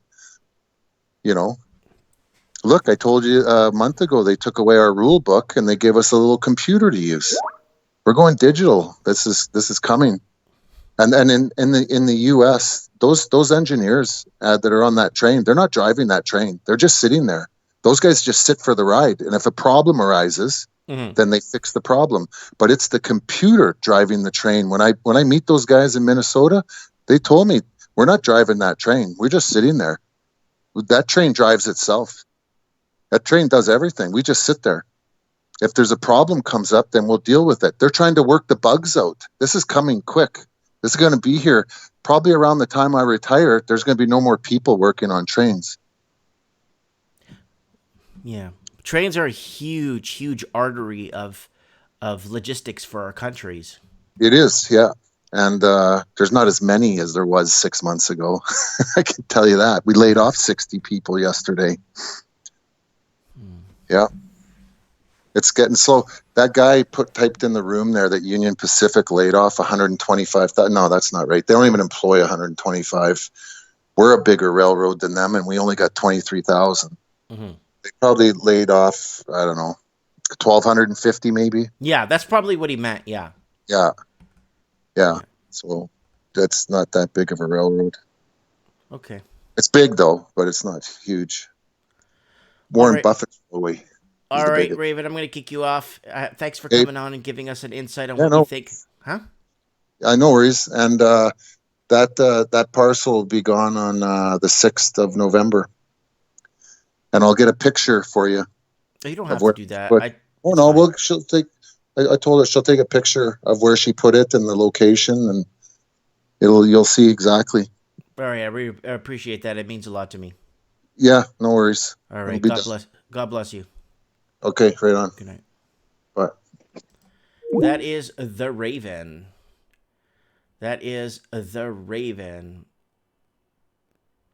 Hold on, we got Evan here. What the hell? Let's see if he picks up. It's ringing.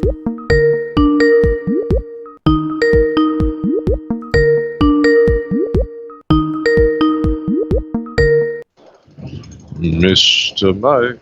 Evan, what's up, buddy? Oh, not much. The usual shenanigans here. What's happening in Hong Kong? Well, the trains are running, so I'm going to treat myself to a train, Mike. But Halloween was quite a mess. We had, how would you put it, a lot of people in masks, and the police said, no, you're not allowed to have a mask. So there was quite a shootout at Lang Kwai Fong. There was a shootout? Well, tear gas, rubber bullets, live ammunition yet to be confirmed, raiding of residences, kicking in doors, that sort of thing, Mike. Usual freedom sort of stuff you get in a police state. What are we on? What week are we on with this? It started, I would say, on the 2nd of June, roughly. So how many weeks is that, Mike? 22, 23, roughly. Getting there. This is an absolute nightmare. Are you still working? I'm working today, mate, and I'm just going to make sure I get around the travel order to do it. I mean, I was a bit tied up earlier. I'm a bit tied up now. I do have some time to fill you all in on what's going on. But police have attacked the fire department as of yesterday. They're quite literally manhandling and trying to arrest the fire department commander, and that's going to go down really well because you know what will happen. The police departments will start catching fire and no one will put them out. That's what's going to start happening. So, gradual deconstruction, gradual degradation. Usual story. Mm-hmm. You could imagine, Mike, the police aren't really, doing any favors for themselves, but they're not meant to. They're a I see a proxy lot of army those of gi Chinese. masks. Gi. Guy Which one, Fawkes. Guy Fawkes? Yeah, Oh, I'm Guy seeing a lot of Fawkes. those masks. Are you seeing them down there? Yeah, loads of them. A lot of children, a lot of students I have. They want me to cut them a Guy Fawkes mask, so I'll cut them one and wear it. Winnie the Pooh is pretty popular too. Winnie the Pooh, Winnie the Pooh. You know that song, Mike? Mm-hmm. Winnie the Pooh. Winnie the Pooh. He's a, Yeah, I know. I know. he's a really, really silly old bear, Mike. So okay, we know what China's end game is, but we know what they Yes. want. But why are they doing this now when they're going through this financial? They're going through a really bad financial situation right now in their own country. Why are they pulling this stunt right now? Is Oh, it look something at that strategic? country, Mike. Is it a strategic move on the chessboard that I'm just not seeing? Well, it's pretty simple, Mike. Whenever you've got financial turmoil at home, you create a scapegoat outside of your home, and you blame that for all of your woes. That's what they do. Think of any country, think of America, think of the UK, always the external enemy. Always. As long as you've got that external enemy, you can always prop up the war budget and you can always, control the capital a bit better. When you've got a free society, Mike, people are free to use their money how they like.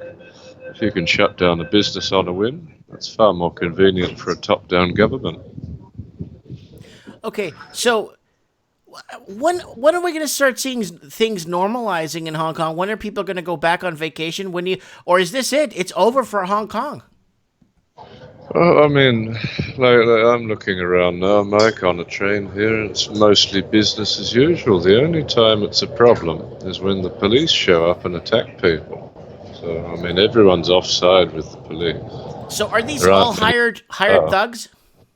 Oh, they've got hired thugs too. You've got the triad from Fujian province up in China. You've got the mainland Chinese army that are recruited into the police force because under the emergency, what would you call it, ordnance, emergency powers ordnance, the equivalent thereof, Patriot Act equivalent, same thing.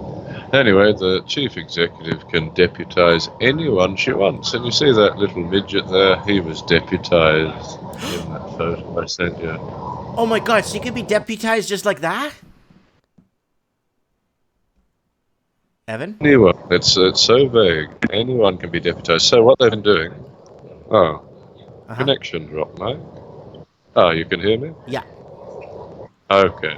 I was saying, anyone can be deputised, whether inside the country or out. Absolutely anybody.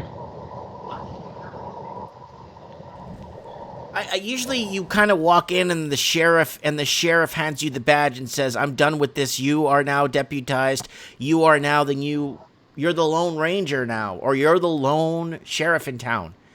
That's usually how it works. What are they just going around and just handing people, I guess, a license to cause trouble? I'm sure it's a certain group of people. It's basically the Chinese armed forces are being deputized. They are the majority of the people getting shipped in, and you can tell they behave differently. Hello, Evan? We got poor connection. I think Evan's on the subway right now in Hong Kong.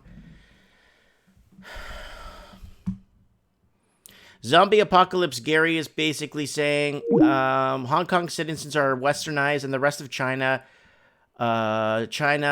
old communist resin, and it has hit its breaking point. Yeah. China's going bankrupt. That's the thing. That's what happened with the Cold War, right? Good, great. China's rolling out the 5G just in time so they could keep an eye on their citizens, but the country's going broke. The country is a paper tire right now. It's not doing well right now, and secretly they've been bailing out a lot of their big banks. That was our man Evan there in the comment basically in the discussion there. I hope he's okay. I know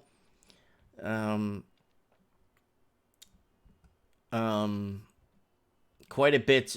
It's just not looking good right now in Hong Kong. I don't see an end. I want to see an end to this. I want to be able to visit Hong Kong sometime. I want to see an end to this. Who wants to deal with this? You know, I've been to Taiwan many times. Okay, look at the amount of money they put into lobbyists. That's what they say here. All right, let's see who we got here in the Orita. I got some Spanish in here. Man, I got all kinds of stuff, man. Just all kinds of languages, people messaging me in Spanish.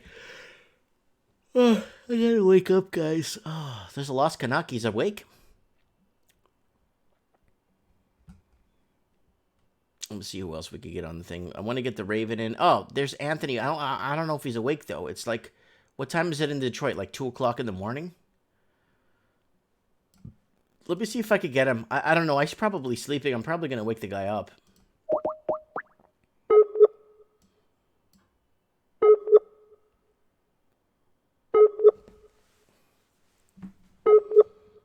The person whom you're trying to reach. Yeah, he's not. He's on. But he's not. Owen looks like he's on. Real German Instincts is there. We got. Who else is live? Well, not live. Who else is on awake on Skype here? Quite a few people, actually. Supreme Cannon's off. Supreme Cannon, turn on your Skype, dude. It says you are away.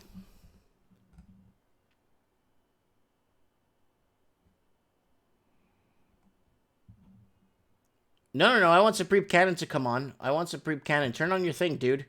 I usually save you for last. It says away. I'll call it anyway. Let's see what happens. Hey, buddy. Oh, wow. How did you, it didn't even ring. I don't know. I just went over to my Skype. I didn't even hit anything. I didn't hear it ring, and all of a sudden, there you were.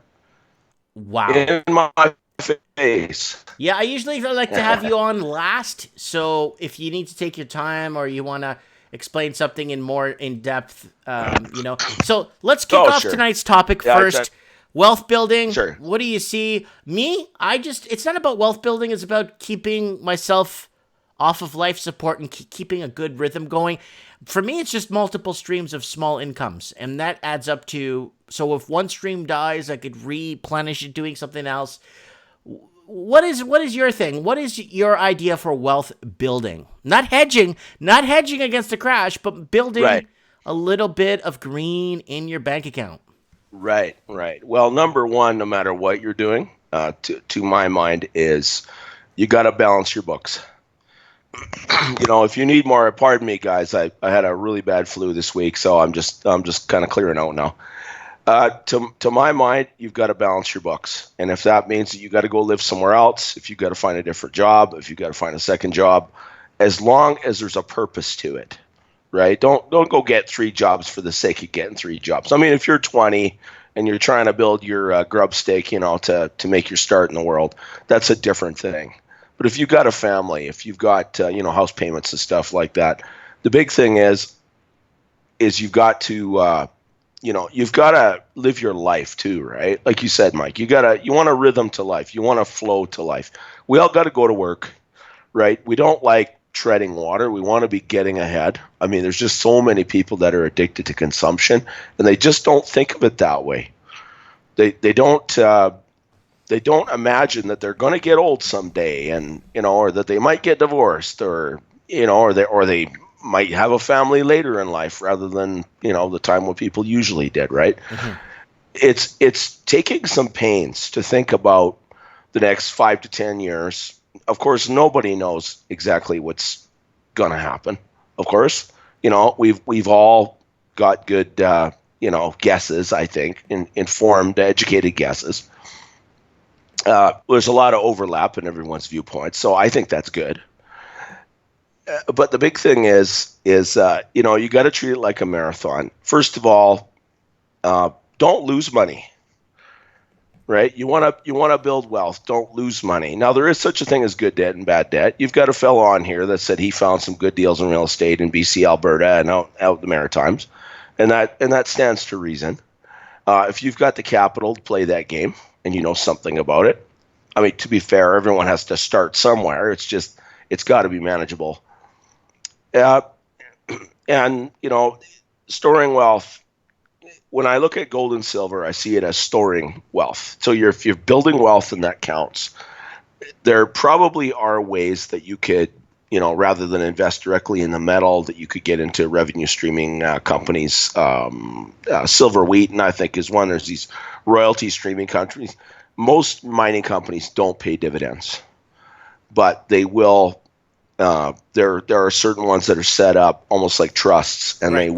they will stream some revenue to you. You'll get some kind of a dividend, and you can get into that. Solid Exeter, I heard if you don't have 500K, you shouldn't buy stocks.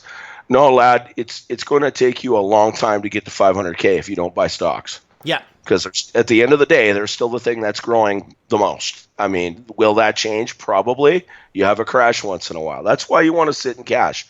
Yes, inflation is eating up the value of your money, but every 10 or 12 years, you have this glorious thing called a crash, which erases all 10 years of inflation, and then you step in and buy stuff cheap. Think of it if you're familiar with the term dollar cost averaging, right? Yeah. Where you buy something of a certain asset every month, the price is up sometimes one month, and the next month it's down. Okay, so your average price over time is going to be lower than the highest price, right? Right. Well, I look at it the same way with holding cash. You hold cash so that when you have this disruption, okay, every 10, 12 years, whatever it winds up being, sometimes as short as 8, okay, that's when that cash suddenly becomes twice as valuable as it was the day before. You go in and you buy stuff at the price that it probably was last at in like 2009, 2010, right? If you look at the last couple of really big Dow Jones stock market crashes, all of the gains from about 2000 on got erased by the crash. There's no reason to think it won't happen again this time. Right. Right. So in other words, prices go back to 2000, 2001 levels for a little while. And that's when you step in and buy the good companies that have a lot of cash in the bank, but just because of the panic and the automated selling and things like that, in 2008, 2009, you had mining companies with a total stock value of $40 million, and they had $50 million in cash in the bank. Like, it made no sense at all. Mm-hmm. At times like that some things are just stupid cheap, and that's when you want to have cash so you can get in there. You don't want to not have it before the crash, so you have to set some aside, regardless of what you're afraid of inflation, because you want it there for that time when the inflation disappears for a while. Mm-hmm. So you can't be too concerned about it. But generally, if you're starting over, the first things, again, building wealth. This is where holding cash also helps too. That's where you get the best deals. In the end, you're going to build wealth by buying low. Mm. You have to sell sooner or later. You've got to take a profit, or it's probably going to be a waste of time. But the big thing about building wealth in anything is buying low. Or if you're in business, producing something at a lower cost than what you sell it for, right? Obviously. Right. Pardon me. Yeah, that's and it doesn't matter. I mean, if you're producing lumber, if you're you're doing Amazon drop shipping or something like that in your spare time, if you're delivering papers or you know what I've been doing, Supreme? What have you been doing? It's kind of weird. I got into a hobby where I'm restoring handheld gaming systems. Yeah. So sure. I fixed the Nintendo Switch that was broken. And I bought it as junk on eBay, and I ended up selling it at the store for like a pretty mint. Yeah. Right. I fixed a bunch of Game Gears, like a Game Gear old system from the 90s. I ended up changing all 13 capacitors, and I'm doing it because I'm enjoying it. Yeah. And I sold them online for $145 a piece. Oh, that's the thing. Yeah, you've got a skill, and you're It's not familiar even with a the skill, market you're dude. dealing I with. never picked up a soldering iron in a million years. Yeah, that's awesome. Like, I just It's just thought no- I could, no one's doing it. take my time. But the thing is, it's the initial capital to invest in that junk and to take the chance. Yeah, that's right. A And lot the of thing people is, don't want to take that chance. they don't want to take the chance. But I mean, what was your risk, right? You bought a handheld that didn't work. What's wrong with it? Well, it didn't work. Well, what do you buy something for when it doesn't work? Pretty much nothing, right? Yeah, you rip it apart. If you can fix it and make it fully functional again, there you go. You took something that was nearly free and you sold it for $145. Repeat that times a week, and there you go. There's some side income that take you about an hour or two a night. 2-3 nights. And I do this with my son. So I'm teaching my son how to test capacitors and how Sure. to check for capacitors. I taught my son how to take apart one of the old school Game Boys. And then I taught him how to check the capacitors on an ohmmeter. And then I'm just gonna start doing all kinds of stuff like that. It's fun. I love fixing crap, and I think if I get good enough at it, I might start actually on the side just fixing cell phones for some bizarre reason. I don't need the money from it, but I think it's a good way to keep my brain active, and it keeps me going, and you make some good money on the side. I made some great money repairing handheld gaming systems that from the 80s and 90s that are going up in value. And I just stumbled upon that, Supreme. It's not something like I got to make some money doing this. No, not even close. Yeah, and the thing is it's probably something I'm sure somebody else in the last 25 years has had the same idea. It's just that it's not something that you'd have a franchise doing, right? You wouldn't have 2,500 stores across North America buying and it's good advice, Belinda. Thanks. Buying these things and reconditioning them, like it's just something that someone would do in their spare time wherever in the world they happen to be. It's also something that you get to do with your son. Your son gets to learn about this too, and make himself some bucks. Like you might just have your own little department and have him hit the ground running after high school and doing that. Oh, I told him. I even was talking to my mother today. I said, you know what, my son, your grandson or whatever, like when he's old enough, he's going to help me at the store. If I still have my store, he's going to start, working summers. He's going to start, he's going to hit the ground running. He's going to learn the home business. He's going to learn this. He's going to learn that. And by the time he's a teenager, he'll have 3 languages under his belt. He understands Portuguese perfectly now because I ask him, I tell him a word, and in Portuguese, he tells me it in English. So he knows what we're talking about now, right? Which is really good. The only way you could speak a language is by understanding it, right? So, he's doing really well for 5 years old. And I'm taking my time. I'm not pressuring him. I'm allowing him to do his thing. I'm letting him, I'm not pressuring him. He just hangs out with daddy and we spend, time together. And I think this is a good father and son bonding and I think some of the most important wealth we have is in our skills, in our mindset. What do you think? Oh, huge. Yeah. My skill set. I mean, I've had like a lot of Gen Xers. I've had 6 or 7 careers since high school. I don't have any formal training in anything, but I've sawn lumber. I've run machinery. I've worked at a copper mine. I sold real estate for a little while. I sold insurance door to door in between logging jobs. I tended bar for a little while. That was an interesting experience in hostage negotiating and psychology, to say the least. I've been back in the family business for 5 years. Things are getting a little tight in our industry, as they sometimes do.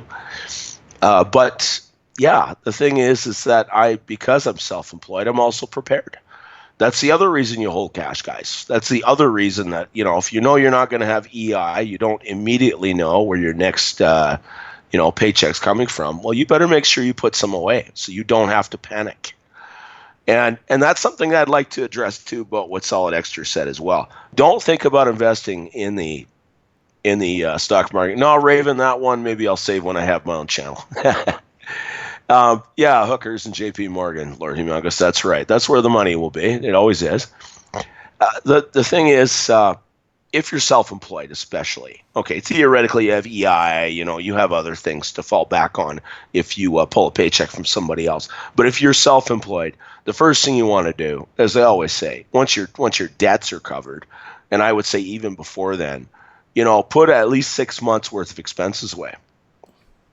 Right? Some say 3, some say a year. I would prefer a year. Actually, I'm at the point now where really, if I put everything together, I could probably survive for 2 years before I'd have to go into my RSPs, that kind of thing. Well, You know what I mean? hold on. That was my goal. But hold on.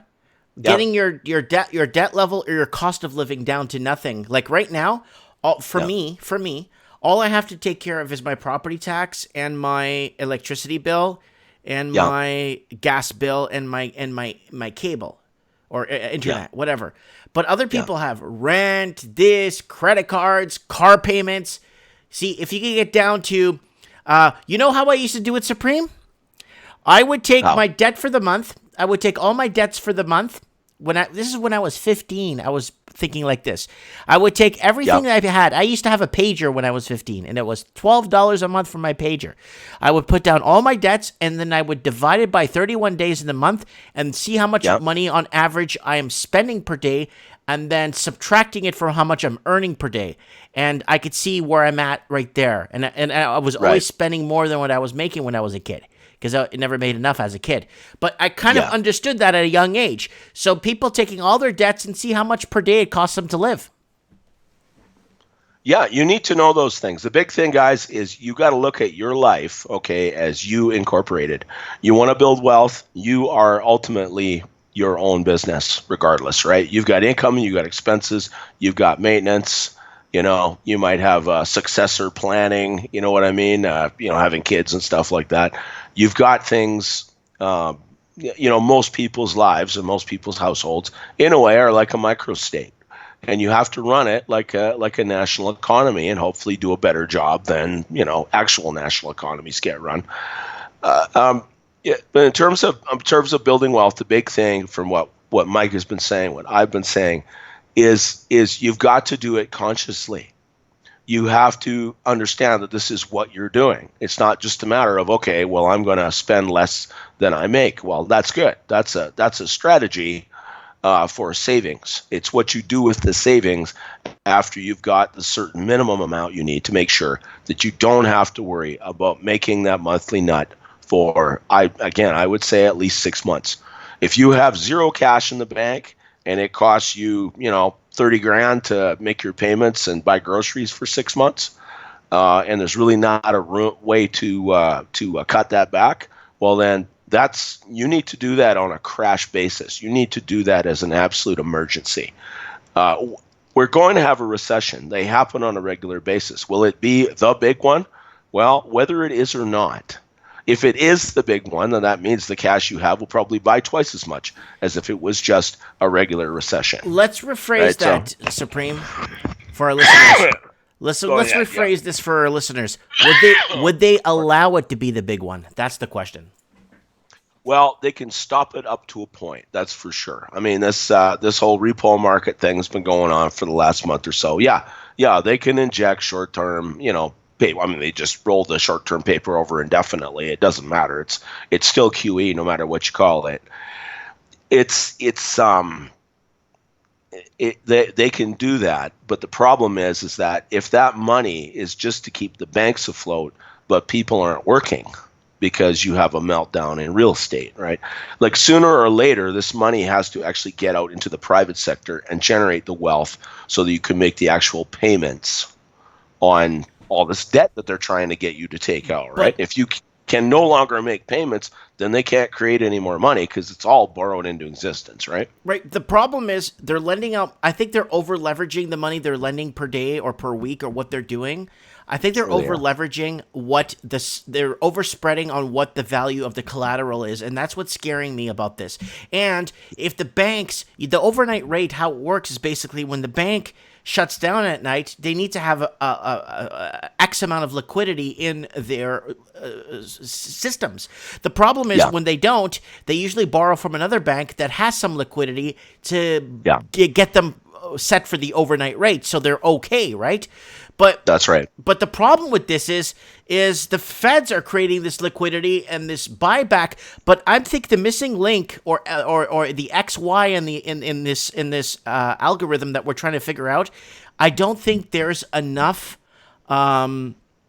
collateral laid out for what they're spreading for. But not only that, the reason why there's not enough collateral on the table to cover it is because I think they're constantly bailing out corporations and other banks and other big wigs from crashing. That's what I think is happening.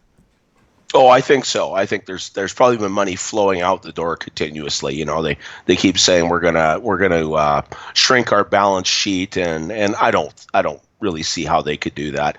Everyone could plainly see that once you've hit the zero bound, once interest rates have bounced off zero, you know, you can't raise them unless you give people a whole bunch of time to deleverage themselves, right? But even if individual consumers deleverage themselves, you still got, you know, I mean, we all know about the precious metal markets and the 100 to 1 or 700 to 1, whatever it is, paper trading going on there, naked shorting of all kinds of commodities, all of these bizarre financial instruments that are created out of nowhere just to shuffle money around to make money without working, right? You got to get rid of the snakes in suits, or you've got to pass regulations so restrictive that they literally have to start acting like 1950s credit unions again. You know what I mean? So that even if interest rates can't go up for a while, the lending standards are still the same. The whole thing seems to be predicated on we're going to have 5, 6, 7% growth in the economy every year, or at least 2-3% rate of inflation in GDP, which to me is just the tail wagging the dog. It doesn't mean that the economy is growing. It means the supply of money is growing. Well, that's what all this creative lending is for, is to keep the supply of money going. It's like all the mass immigration. The idea is as long as the population is increasing at 1 or 1.5% per year, well, then that means that's an economic benefit. But it's not the same bringing in a bunch of people from sub-Saharan Africa and the Middle East, as opposed to 50 or 60, 70 million baby boomers, being born by post-World War II families that have already lived here for 10 generations. It's not the same thing at all. Oh, beg your pardon, guys. It's okay. You sound I know. I've been there too. Yeah. I've been there too. Luckily, I haven't got sick this year, so I feel good. So far. That's good. Yeah. But I wanted to. Sick, You've been to my new store, right, Supreme? Yeah, you've been there, right? Yes, I have. Yeah. Yeah. I was gonna ask you. Yeah.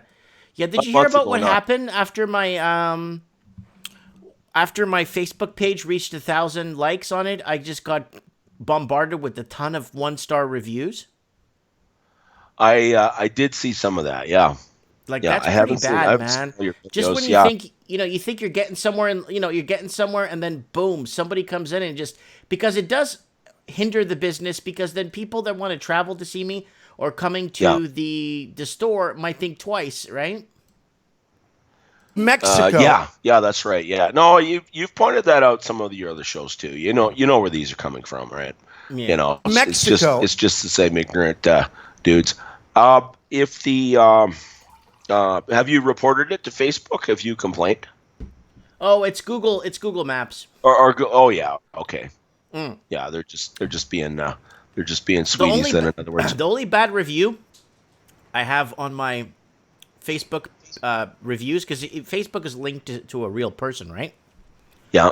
And it's just from that other guy from the other store that's similar to mine, and then another fake account he made. Those are the only 2 bad reviews I have. But then people could hide behind reviews on Google Maps, and that's why I don't trust Google Maps for anything. Oh yeah. No, they're just.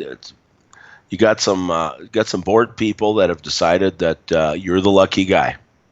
No, I worked for it. I wasn't given anything. Mexico. Yeah. No one gave me anything. My parents, when we came to Canada, we were dirt poor. You know what I'm saying? No. My dad worked as... You know? I meant your trolls, dude. Yeah, I know you've got the hustle, definitely. Yeah, no, I mean your trolls. Yeah, no, for some reason or other, they've decided you're the lucky guy that they're going to try to dogpile on. Yeah, it's pathetic.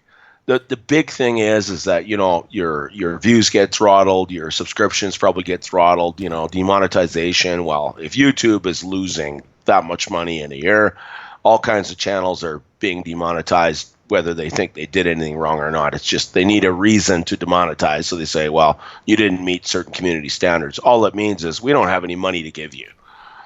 Probably. Well, here's the deal. Here's the deal. Right?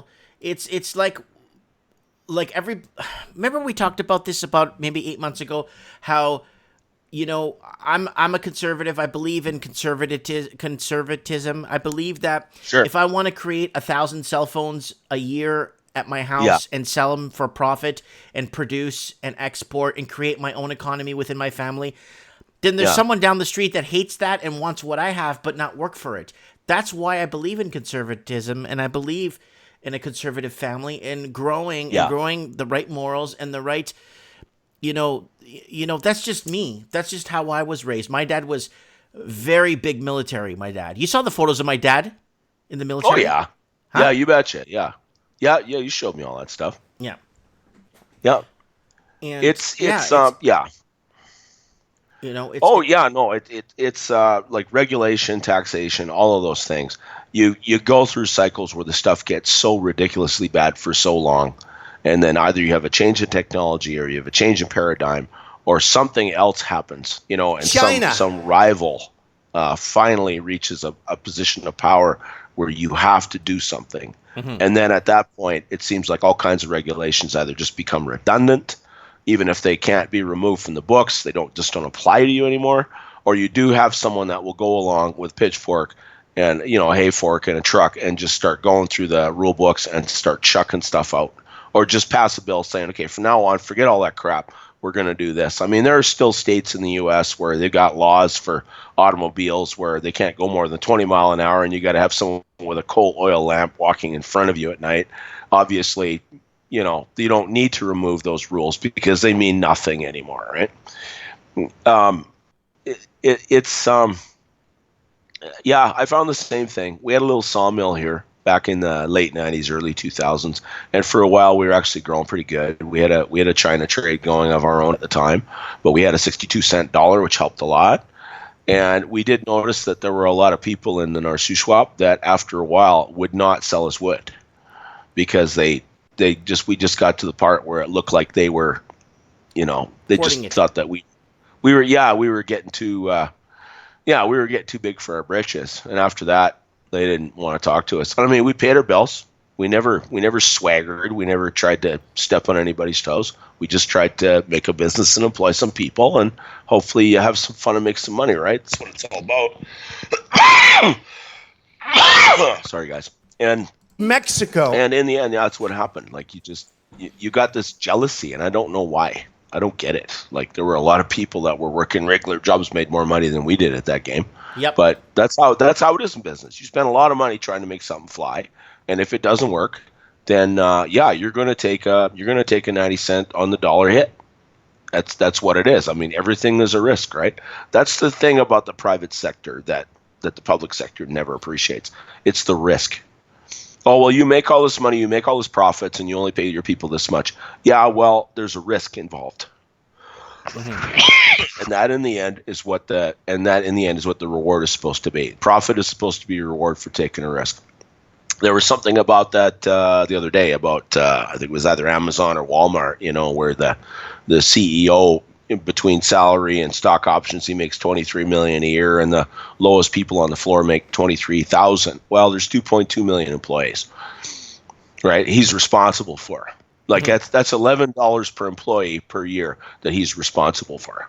Right. And he has to answer for everything. In that regard, no.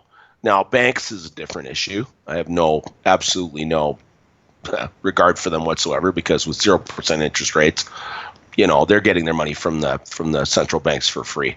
Mm-hmm. I mean, that's about as risk-free as you can get. And they're not the least bit bashful about paying bonuses to their people, regardless of whether the rest of us are doing well or not. So you know what? The people that don't care about me and the main street I live on, I don't care about them. I don't care what happens to them.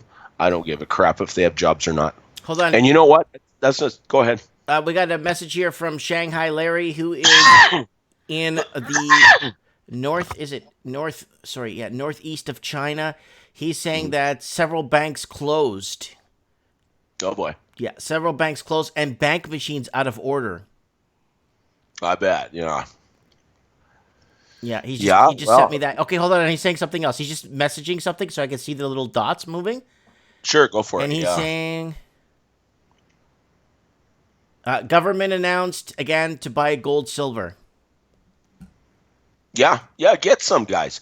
The thing is that when you have the people say, don't buy gold and silver because it doesn't do anything, it just sits there. Well, sometimes that's a blessing, because when your alternative is between a dumb shiny rock sitting in a safe, okay, that has had intrinsic value for thousands of years, we're not going to argue about that on here, okay? You can decide why it has value or whatever, that's fine, but it has a value. It's just don't put all your eggs into it. That's all. Right? Like Raven has a massive amount of it. You know what? If I had the scratch to do the same thing, I would, and I wouldn't be bashful about it. But I wouldn't. It wouldn't be everything I have. That's the thing. You want some of everything. You want to spread it around. When you're building wealth, the big thing is you think of it in terms of diversity or diversification. God, no, not that other thing. Okay, I look at it like a paper plate bouncing on a pencil, Mike. You know what I mean? Mm-hmm. If you push down on one side of the plate, the other side of it goes up, right? So it more or less evens out, right? Kind of an idea. That's the thing. You want to, first of all, not lose money. Okay. So and then the income off of those assets, you want to continue to not lose it and let it continue to grow and create more and more until eventually you reach a point where hopefully you have financial independence, and you also set the next generation up better than, let's face it, the last two generations have done for us, right? Like our kids, the parents and the grandparents who have been spending and doing what people have been doing, like there's no tomorrow for the last 50 years, their kids are screwed. I don't want my kids in that situation. I'm not interested. No, I understand. In that. I don't want my kids in that situation either. Someone's asking me why you keep saying Mexico. It's not, guys. We're winding down the show, and I want to open my soundboard up, and it's Donald Trump. So he's saying Mexico. Yeah, Mexico or you could also China. Get him to say I love China. I love China. Yeah, I love the soundboard. So people, I like when people in the comments once in a while. Remember when we had that guy Bo or Duke or whatever his name was? Yeah. Dukes of Hazzard there. He came on the show, and basically he was. I kept clicking Mexico, and then people in the comments are like, "What the hell's going on with the stream? Why is he talking about Mexico for?" Yeah. Japan. What is going on with this Mexico? Lord Humongous, I got hose, cocaine, gold, silver, guns, ammo, food, water, and medication. Sir, if you have hose, you're going to be left with nothing but maybe some food, water, and ammo. And I made a lot of money in Atlantic City. They got to go. Very proud of it. Save that for the emergency, pal. I own a big chunk of the Bank of America building in 1290 Avenue of the Americas. Anyway. That I got from China in a war. European Christians. Okay, we've got a history debate going on here too. Yeah, guys. We're not touching religion tonight. I'm not touching religion. Yeah. I know where I sit on religion, and I'll be going to church tomorrow. I just, I'm not touching that. No, that's right. Yeah, no, that that would probably be one of your highest viewed and most controversial shows ever if we did that. Mm-hmm. But I'd be wondering how many regular viewers would be here the following week and who wouldn't. It might be quite a surprise. Mm-hmm. I'm not. You know what? Everyone has a right. It goes back. Everything trails back to the First Amendment. Is basically the right to assemble, right of assembly, freedom of association, and freedom of religion, press, whatever. It all goes back to number one. So if people believe in what they want, and people should respect me and let me believe in what I want. Yeah, I agree. I absolutely agree. It's one of those things where, if you live by a code, the big thing is, guys, if you live by a code, because I've said it before, we live in a time of a moral free-for-all. Nobody voted for it, okay? But it's been pushed on us, and now we live in a time of moral free-for-all. Okay. Can you at least agree? I need you to agree with one thing for me tonight. Like, solidly agree on one thing and maybe elaborate on this. Because I believe in my heart of hearts, free speech went under... social media free speech went under attack after Hill Dog lost the election. It got bad. I joined up on Twitter. I had some friends that were on Twitter, online friends. So I signed up Twitter October of 2015, and I managed to see the whole Twitter, the political food fight, the meme wars and all that stuff that was going on. I saw it all. It was the greatest show on earth. That whole year was just amazing. And that's when they really started to throttle people back, is I think about the time, first of all, when Trump came on, but also when Hillary, when it really started to look like it was going to be a nail biter.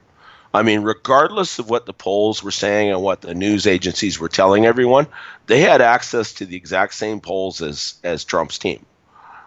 Like they were telling people he only had a 5% chance of winning. Well, they were lying out their ass. There's no way they didn't have the same numbers. A part of the problem, of course, they had is the amount of intimidation that they were running in the streets. There were a lot of people that were trying to be Trump supporters and wear MAGA hats, and they were getting egged and punched and hit with bike locks and all kinds of stuff too. Yeah, so much for free speech, eh? Yeah, that's right. And then in the end, it was really, really stupid thing for them to do, because obviously trying to intimidate people who are already sick and tired of the growth of the state and know perfectly well where these attacks are coming from. Yeah, that was not good. That was getting carried away with a little bit of their own hubris, I think. But definitely after Hillary's, she wasn't supposed to lose. I think the people on her team, I think the Obama administration and the people that have obviously been operating behind the scenes for a long time, they expected her to saunter right in, and they didn't even bother to cover the tracks. And now this is what's going on. Like, you've got investigative teams all over the place uncovering this stuff, and that's partly why they're running this impeachment. Nobody worry about that. That's nothing. They got nothing on Trump. Nothing. He's not going. Apology accepted. They're doing this because they're panicking. Mm-hmm. They're behind schedule. The Devils people are never sitting on the bench, Mike. They're always out on the rink. They're always out fighting dirty and yelling and getting in people's face. That's the thing about the left. Whether they make sense or not, they're not sitting on the bench. They're out there. Mm-hmm. That's why they always get a head start. The problem is if they're going to get the power and keep it, there's a certain time to finally get a hold of the levers of power. And I think they believe they had them, and then they got whacked. And this has happened before. It's not like this is an unprecedented thing. Mm-hmm. At this point in time, Twitter and Facebook and Google have all been hauled in front of the U.S. Senate, right? They have people investigating them now. The idea that they're more powerful than the U.S. government is a joke. Mm-hmm. I mean, the U.S. government is frighteningly powerful and way too they said that about the .com. They said the .com was during the bubble. They said that he's all yours, bounty hunter. Yeah. They said that it was bigger. The .com was going to surpass the government in wealth and blah blah blah, and the .com was going to get its own space exploration and start wars on its own. Most impressive. And the whole .com thing, and before that it was Japan. Japan was going to take over the world. The Japanese economy was going to overtake America. I think there was like one city block in Tokyo that would have bought you half of downtown Los Angeles at the height of their bubble, some ridiculous amount, right? And then what happened? It collapsed. It crashed. The Bank of Japan went to 0% interest rates, basically trying to keep their system from actually going through the deflation they should have. And they've been a zombie economy for 30 years. And that's part of the reason why you have all these guys that aren't getting married, and incomes haven't risen. And every time they've gone out so far, Mike, is to just give people $500 gift cards and say, go spend this and stimulate the economy. Yeah, I heard about that. Good work. Do that. Yeah, and the people just saved it. They're just saving their money. They're not doing what the Keynesian economics devotees think they should be doing. That's why they want to go cashless. That's why they want to go negative interest rates or cause it to happen. I don't think you actually get bond paper that actually has a negative number on it. I think it's just so ridiculously low that inflation eats it up, right? No, the idea is they don't want you saving money. They don't want you building wealth. They want you spending. They want you spending your money and your children's money and your grandchildren's money. They want you to live in a pod and eat bugs to save the planet. Whatever, you got all these stupid ideas, and they hit you with them from every angle all the time, 24/7. They just send all these flags up to see if someone will salute them. That's all. That's all it is. They can't make you do any of that. And it's a stupid system. You reach a point where people get smart and they say, no, we're not doing this. We're not going to spend our lives. We want our children to inherit something from us. Right? We want to retire someday. No, we don't trust you. No, we're not going to think what you tell us to think. It's working No, we're not again. going to buy all your crap. Now, you can't keep thinking it because so many people for so long, they just, they're not smart, and they do all that stuff, right? We've had a sexual and a pharmaceutical and a debt free for all and just across the board. Like I said, it's a free for all out there. Your advantage in that situation, and number one, is to recognize it, and number two, have a code that you live by. Have some discipline. Like don't touch the hot stove, right? And then they go back and touch it. Yeah, don't bang that man's wife, okay? Don't steal that money. Don't do those things. It's not good for you. It's not good for your society. Think about if you don't have kids, think about your parents. Yeah. Did they not raise you better than that?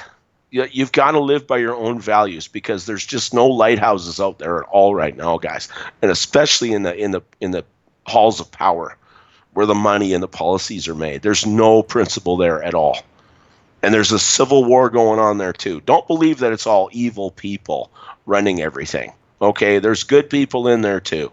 There's good people everywhere, right? Yes. God and the devil have their agents everywhere, and everyone else is just NPCs, right? They're just drones going about their day. They're not thinking about it one way or the other, right? It's not just somebody. You know what scares me? Oh man.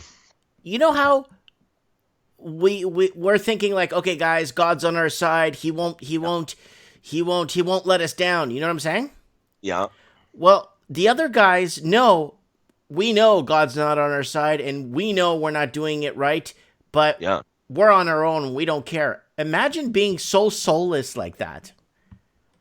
Well, if you think about it, if you compare the Ten Commandments, okay, to Aleister Crowley, and this will get a little esoteric for a second, guys, but we won't go way down this road here. But he said, "Do what thou wilt." Right? What does that mean? It was, why did you do that? Because I felt like it.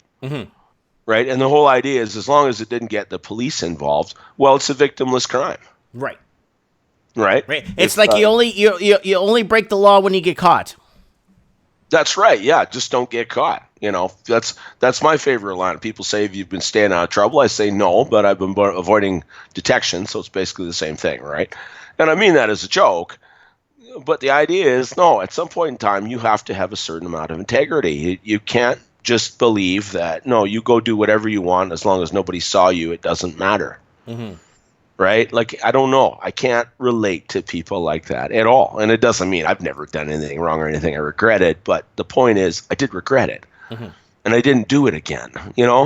That's the thing. There's people that we've seen now for 2-3 generations, but they don't learn. They absolutely do not learn. They just, just keep doing the same thing. It works most of the time. Solid Extra. Yeah, Led Zeppelin's Jimmy Page. It was a big thing in the 60s and 70s. There was this whole Charles Manson, I think, was loosely involved in something called the Process Church, right? Like, it was all, with the Church of Satan and what was his face there? I forget his name there. Anton LaVey, right? Yeah, like it just every once in a while, guys, this stuff gets edgy. Okay, it's like the guy who restarted up Druidism in the 50s. It was just an excuse to go out to the Stonehenge 4 or 5 times a year and get a lot of young women to take their clothes off. That seems to be mostly what it's all about, right? Okay, yeah, we're gonna kill some chickens and all the young women are gonna take their clothes off. That seems to be about it. That's their whole shtick. Right? Like, what the hell is Pornhub all about, right? Or like the whole sexual revolution. What was it about? Well, it was just, let's get people to do the things that their grandmas and parents told them not to do, and just rebel, right? And just shake off everything. Well, it worked. It worked, right? Yeah, Rasputin there, Solid Extra. Yeah, same deal, right? It comes up. It comes in waves, and then you have a revival or a reaction against it. You've had major evangelical revivals in North America. You've had them all over the world at various times, and then you have this paroxysm of violence, right? You had the Great War. Well, there was a huge occult uprising after that, just because of the slaughter, just because of the number of people that have been lost, right?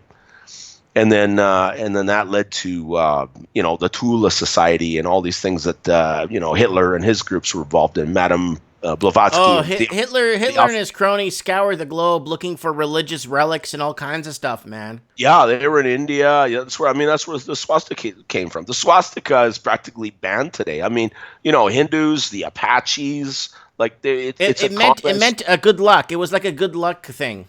Yeah, it's just a solar symbol. That's all it is. It means nothing. But since 1945, it's forbidden, and you can understand why. But it's like, good Lord, is that really? I think Genghis Khan killed a hell of a lot more people than the Nazis did. I think Stalin did. Well, I know Stalin killed more than they did too. Yeah. There's just certain kinds of extremism that are forbidden. There are other kinds that are just fine. You can go out in the street and hit people with the red hats on with the bike lock, and you're perfectly fine. Yeah. Yeah, the swastika is not banned in India, and I've seen Vietnamese and Japanese people walk around dressed up like SS officers. Like Asia, they don't care. It means nothing to them. And this is the thing too. Okay, where the Holocaust and all that is concerned, well, we were the people that saved them. So I don't really think that this should be costing us anything. That's my opinion on that. It's like, no, like you owe us, not the other way around. We won't let it happen to you here, obviously. No, we don't owe you anything. You have a right to an opinion just like everybody else. But yeah, no, it's been 70 years. Just about all of the players in that game are all dead. Yeah, even the young people that fought in the armies. I mean, they're all gone now. I lost my granddad last year. He was almost 95. But that was the last veteran in our family.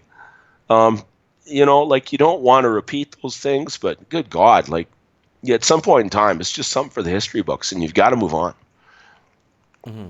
And that's the thing too, is the history you learn from it. Okay, you're fired. Guys, you had people 100 years ago that worked for factories. They worked for ceramics factories, and they worked in mines, and they worked in steel mills. They never made a dime. They got paid in company script that they spent at the company store. They belonged to their employers. Right. That old Tennessee Ernie Ford song, 16 tons. Mm-hmm. Remember that? Yep. Load 16 tons. Yeah, I owe my soul to the company store. That's what it was all about. That system wasn't abolished until I think shortly before World War II in America. You know what I mean? That's how the Rockefellers made their fortunes. They have the factories, and then the people will live in their tenancy through the Rockefellers, and they would get basically a proof of purchasing power through the Rockefellers to purchase at their grocery stores. Yeah. Yeah, that's right. And they come and go, right? I mean, you've got situations like this where you've got these young tech interns living in, basically living in dormitories, living in bunkhouses, in glorified bunkhouses in downtown San Francisco and Los Angeles. Eating bugs. They pay eating bugs. I mean, they'll eat bugs next. Yeah. Nice cheap cricket biscuits, you betcha. Maggot sausages. Sign me up, right? Mm-hmm, mm-hmm. Well, it's okay, I mean, you're just going to poop on the street anyway. So, it's just, we're not very well run right now. Mm-hmm. But the point is that we have spent most of human history in slavery. We have. Okay, guys, that's the thing. There were so little opportunities to accumulate any kind of wealth for a person below a certain social class. Like the Industrial Revolution has brought a lot of problems and a lot of misery to the human race. Let's be real, okay? We don't really want to go back to 1850 with all the things we had at 1850, but I'm sure if we could keep the dentistry and maybe the smartphones, most people would probably actually kind of enjoy that life. You know what I mean? You know what I mean? Keep the healthier parts of it, right? Oh, pardon me. Promise that'll be the last one for this call, guys.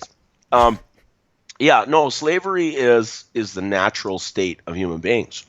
So, you got to check yourself first of all. If you're going to live as a free person in this world, you must, by definition, discipline yourself. You have to have your own internalized code. Me, it's the 10 Commandments. To me, it's real simple. And it works fine. It's kept me out of all kinds of trouble, and ignoring it has cost me everything. So to me, it's like, okay, you can call that superstition. I don't care. To me, it's just math. It just makes sense, right? Some people do what thou wilt, just don't get caught or don't hurt anybody. Well, you know what? Define hurt. It might just be something that you can tolerate even though it causes somebody else misery, right? Right. Like they used to stone adulterers. Now they get paid. Hey, hold on. Frank Sinatra went to jail for adultery.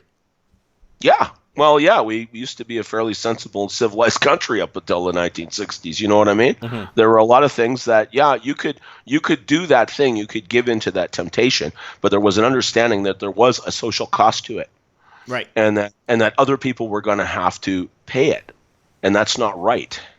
You should have to pay the cost for doing that wrong thing. That doesn't mean you can't have forgiveness, and that doesn't mean that you can't have some kind of restitution. I mean, that's why we have penitentiaries. Right. That's why we have fines. That's why we have tickets for jaywalking and speeding and things like that. It's like, okay, you did something you shouldn't have done against the public good, so here's your bill and, give you a pat on the head and you're on your way, right? Mm-hmm. Well, when you live in a free-for-all, you have to have your head on a swivel.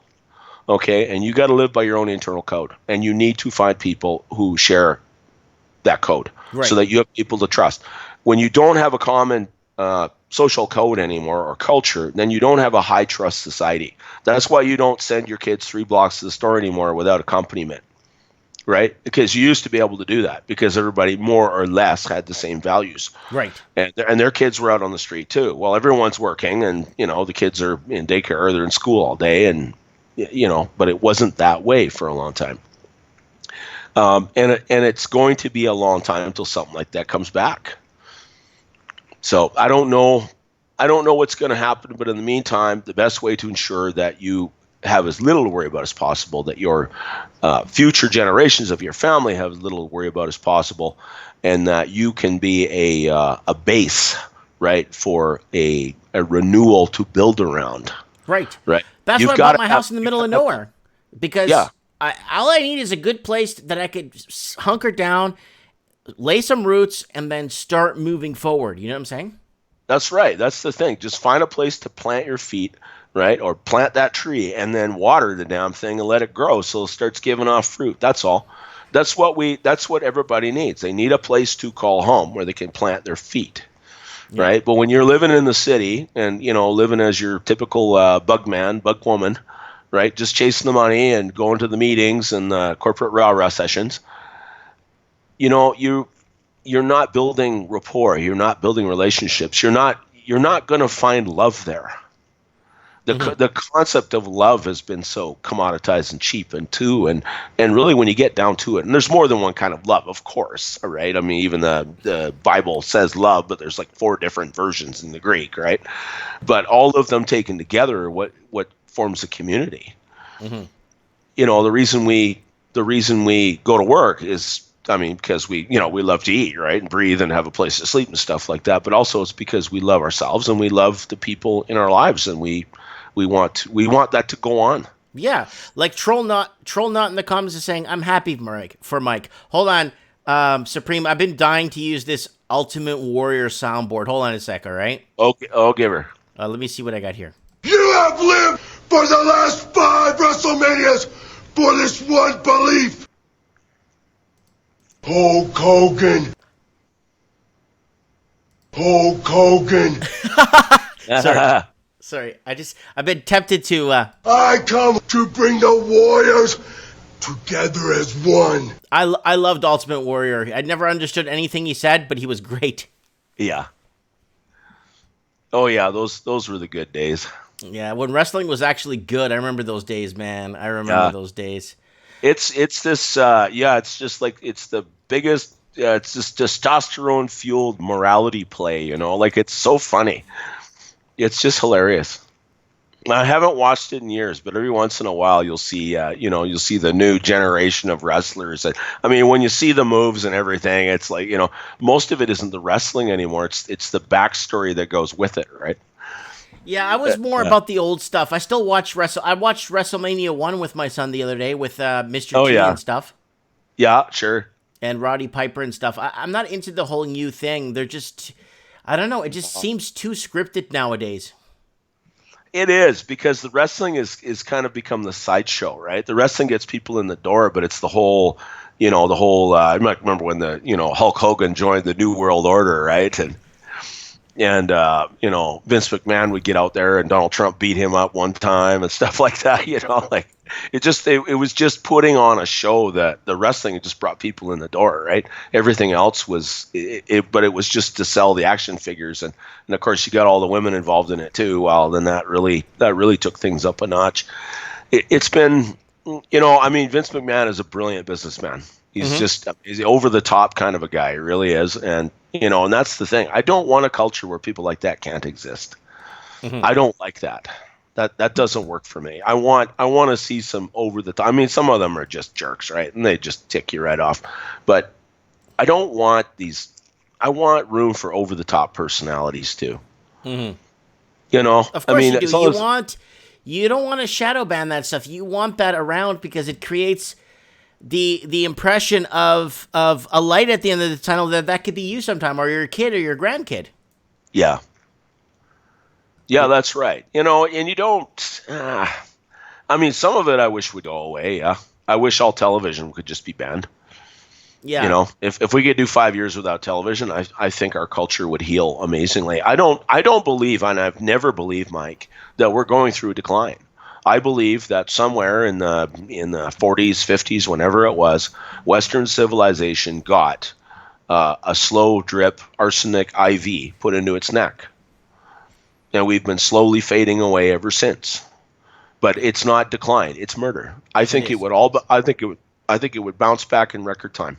It will. It will. Yeah. Okay, Supreme. I'm going to let you go. I am falling asleep. Okay, man. Yeah. It was great to have you on. And how long you been on here? Let me see. Let me just double check here. Oh, probably half hour, 45 minutes. 54 minutes. 54 minutes. Holy cow! Hog the mic again. Yeah. Yeah. That's why I have you on last. Yeah, that's right. Yeah. Yeah. So when people are ready to go to bed, it's okay. Supreme's on. I can just go to bed now. Perfect. No. Yeah. No. Well, it's always a pleasure to interact with you and with commenters. And I promise my lungs right now feel like they're full of bubble wrap. I'll be okay. I feel a lot better, but I'll be right as rain for next Saturday anyway. That's why. All right, boss. You take care, brother, and we'll keep in touch, okay? Absolutely, yeah. We'll keep in touch this week. God bless everyone, and stay safe, please. All right, God bless you, Supreme. Thanks for coming on. Yeah, man. Okay, good night. Good night. All right, guys. And, guys, get on here and vote for things on the community here. Which is the worst, most unhappiest city? I'm going to do some for the States and some for Australia and New Zealand. Guys, if you can, if you want to tip me on PayPal, the tip jar is right here at the top of the channel, right here. And I've been getting a lot of tips from people from Australia recently. That was really generous, really nice. Guys, Patreon, I got 17 Patreon supporters. I really want to get 20 by Christmas. Kind of a little platform. $1 a month buys coffee right there. And if you want to be a captain, you could be a captain for $5 a month. If you want to be a consigliere, $10 a month. And I have I have one underboss in the family. And if you want to join, go ahead. And don't forget to follow me on Instagram. Here it is. I'll leave my Instagram here. If you guys want to follow me, there it is, Instagram. And it's just family photos, so there's nothing serious on this, If if you guys want to be, if you want to follow me on that. And that's it, guys. It's Mike in the Night. It's been over 2 hours, and I'm going to go to sleep. I have to run a few errands tomorrow, and it's my day off, so it's errand day, right? Days off are errand days, right? So, yeah, thanks everybody in the comments. I think Eric777, Jason S. Who else is in here? Belinda. We got Zombie Apocalypse Gary, Timothy Mack, Trollnut. Thanks, buddy, for coming on. Toby Cooper. There's just so many names in here. I want to thank everyone for contributing to the show and making it possible. Layla, everybody. Supreme Cannon, of course. Owen, everybody. Thanks for coming on and making a difference. Anyways, guys, I'm going to sleep, man. Hasta mañana, and I'll make a video tomorrow for you guys. Well, Sunday's my day off for making videos. I'm going to let my channel heal a bit and let people catch up on other stuff. Lots of good content on the channel, and just share something, get it out there. Thanks for watching, guys. Enjoy the rest of your weekend, and we'll talk soon.